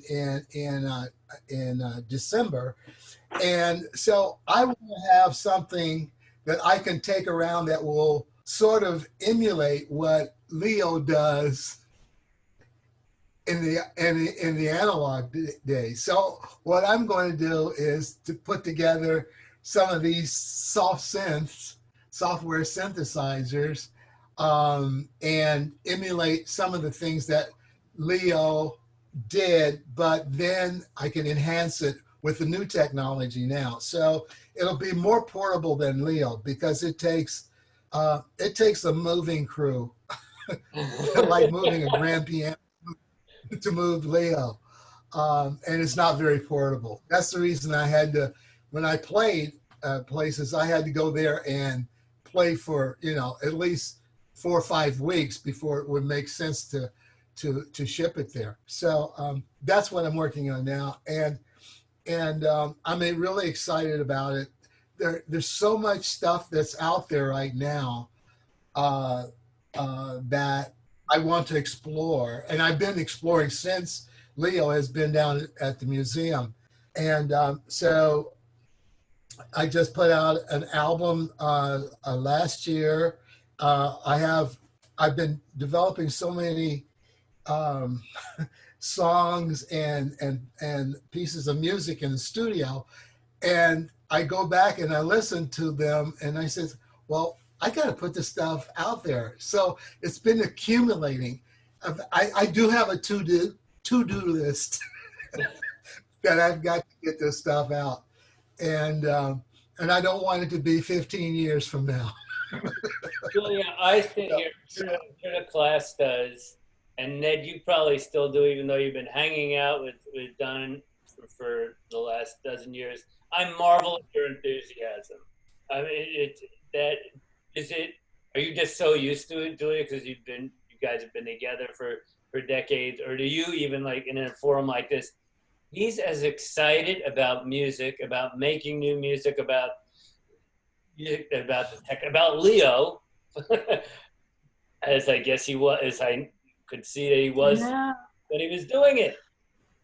It is, sometimes it's a little shocking. So actually, yeah, Don's very enthusiastic. And when he started going over to Japan in the late 60s, You know, in Japan, normally they would say Don-san or Julie-san.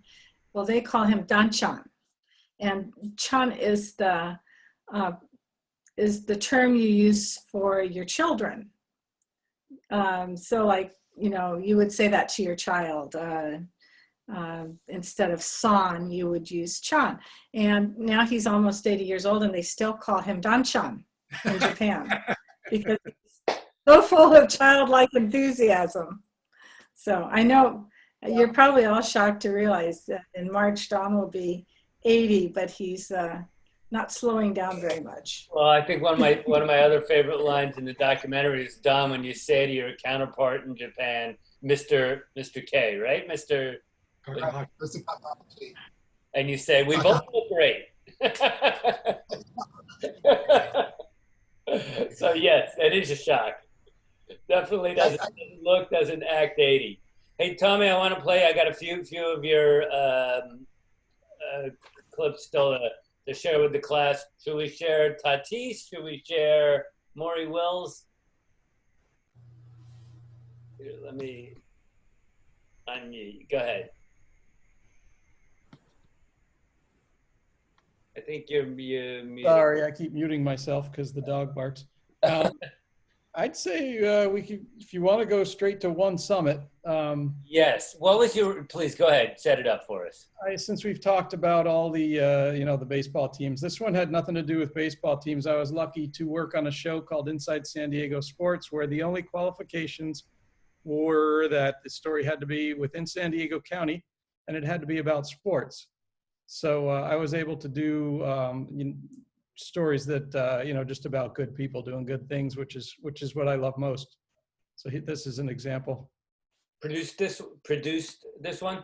I wrote it and produced it. I had a camera person, and I don't remember who edited it. I may have edited it, but the editing was fairly simple.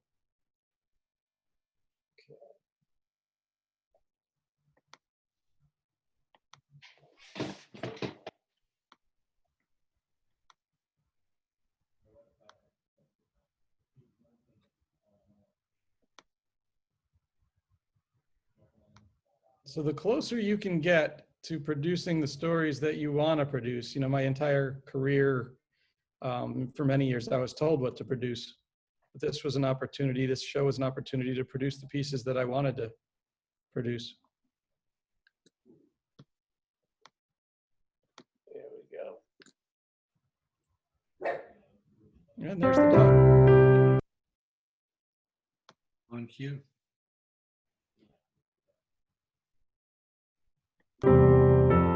This is the story of a man who once dreamt of being a superhero and a boy in need of a real-life hero, and how his dream and his need came together. Automatically starting in black. We can't see the screen. At the age when many preteen kids are dreaming of being a sports star, a music legend, or a firefighter, Parker Cornell wanted to be a superhero. He amended that dream to Navy SEAL. As soon as I figured out that I couldn't act. You thought it was dramatic black at the beginning, didn't you? That was the closest thing. And I had family members that were in the SEAL teams, and so it was just clear cut. How about that? Oh, there we go. Sorry about that. No worries. Story of a man who once dreamt of being a superhero and a boy in need of a real-life hero, and how his dream and his need came together.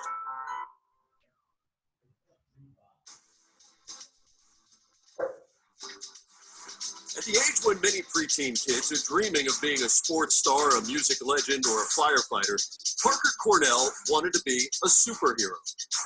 He amended that dream to Navy SEAL. As soon as I figured out that I couldn't actually be a superhero, that was what I decided. That was the closest thing. And I had family members that were in the SEAL teams, and so it was just clear cut. In his early 20s and determined, Cornell worked hard, becoming a SEAL team member.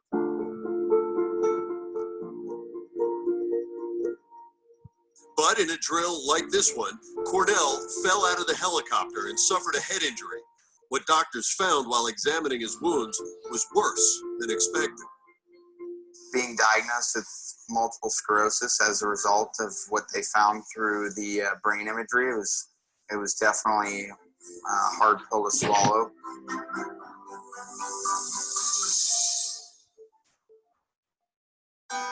2 years ago, at 10 years old, Caden Timmer and his younger sister Talia were typically active, outdoors-loving kids.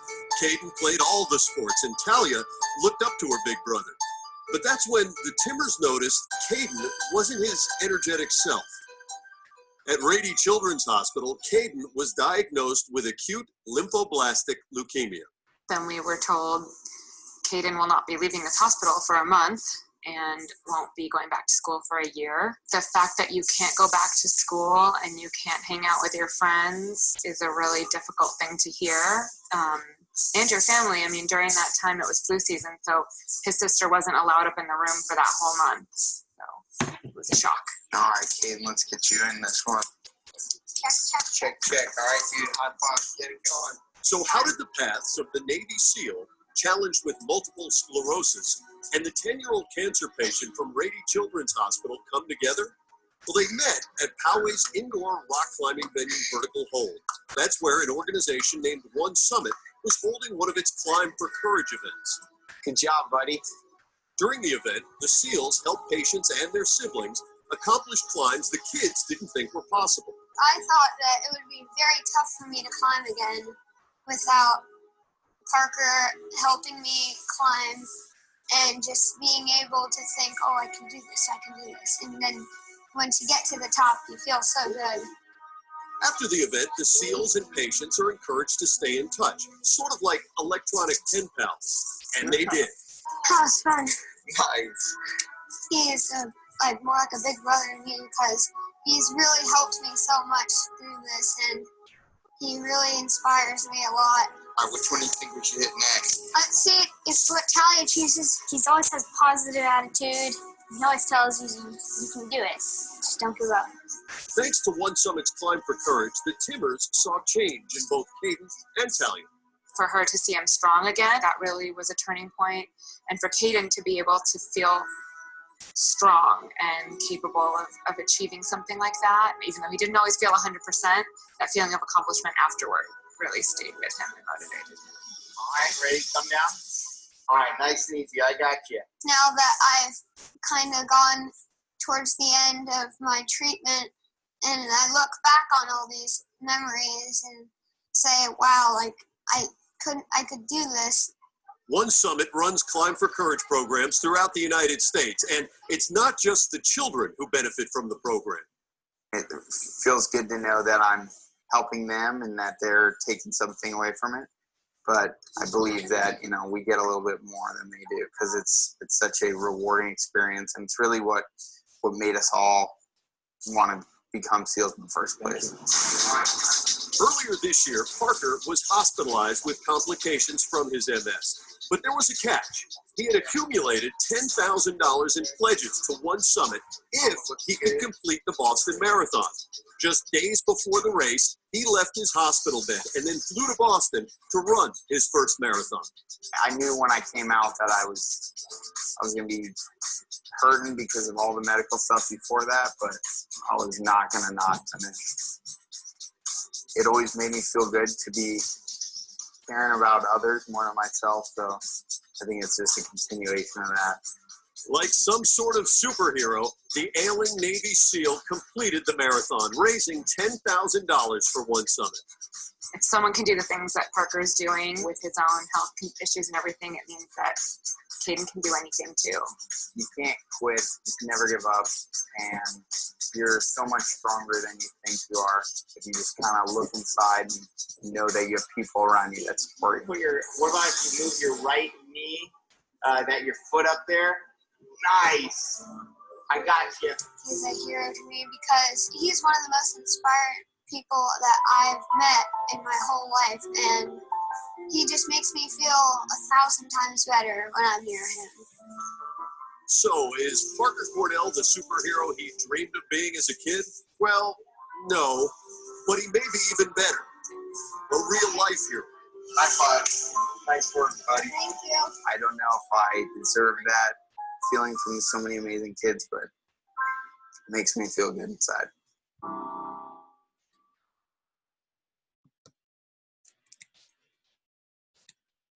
Gee, Tom, that story appeals to you? That's got to be pretty cool looking back watching that. How long ago was that? You're muted. Still muted. That was 2018 or 2019, actually. Yeah, early 2019. Pretty neat. How did that story come to light? This organization let you know about it? Yeah, the One Summit asked if I would do a story on the program, and I said, well, I'd like to do a story on the program, but I really would prefer to do a personal story that, you know, shows the program. And so that's what they recommended. And Parker Cornell was really forthcoming about his MS and willing to be interviewed, which I imagine was a bit of a challenge, but he's a Navy SEAL, so they don't see what we would see as challenges as challenges. It's all about helping other people. Amazing. That's it. Yeah. Makes you feel, yeah, that's, I know. God, thank God there's people like that, right? Right. Well, we got one more. I got Ned flagged one last clip, and I think it's good to show Julia and Don. Just about the DX7, which is so. Why don't I cue that up, and maybe either you or Ned just give folks maybe just a quick primer on what this synthesizer is meant to the music business. Is that for Ned or me? For you, if you could, yeah. So this, go ahead. I discovered this phenomena that actually was research and development for FM digital synthesis was done at Stanford University here by Dr. John Chowning. And I met John back in 1972. There was a lot of good things happening in 72. And I was still working with the Hammond Organ Company at that time. And their chief of engineering asked me to go and to actually listen to what John was creating down there.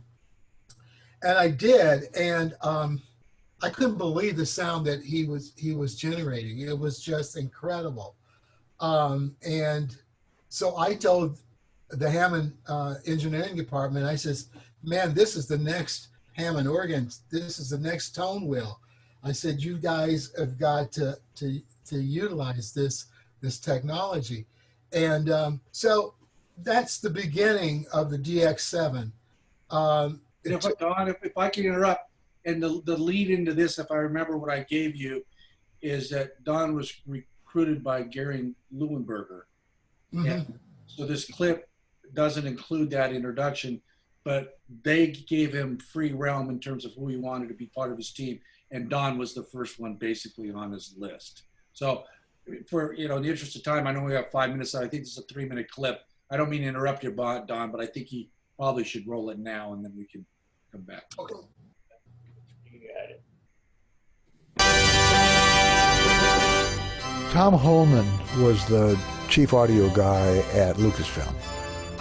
So Holman had said to me, come on up Lucasfilm, I'll show you what we're doing. They had invented a polyphonic synthesizer using $3 million worth of computers to play the first 17 notes of the Star Wars theme. And here are these guys in my control room programming a unit that could play anything, anytime, anyway, polyphonically, that sold in the marketplace for $1,300. There was kind of a realization that they were onto something. In fact, Keyboard Magazine had an article one day called The 20 Most Overused Sounds in the History of the Synthesizer, and I was at the top of the list for the DX7.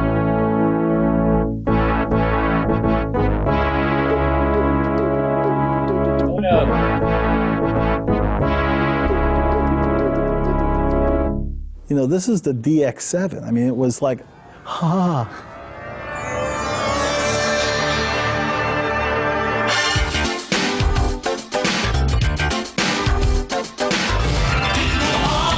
So why should it be? You and I should get along so awfully. This is what it sounds like when doves cry. And I remember actively working on a list of popular songs from the 80s that used the DX7.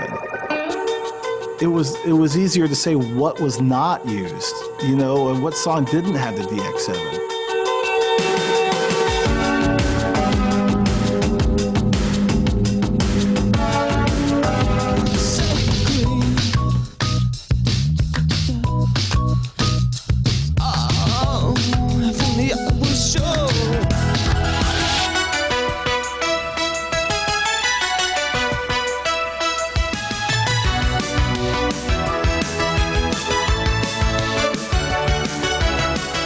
I had these great stories of dealers that would wait down in Long Beach for the ships to come in and rent like U-Hauls, fill them up with DX7s, and before they get home, they were already sold.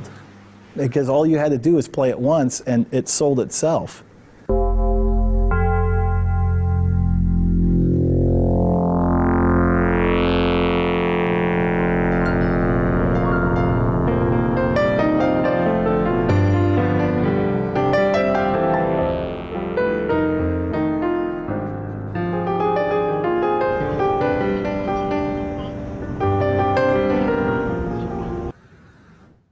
All right, so this is Stanford University. Yes. I think from Stanford University, we got Hewlett-Packard and some other, but that's the most successful. That's unbelievable. Well, you know, what's really funny about this is that actually the DX7 sold a lot of keyboards, but Stanford is getting rich.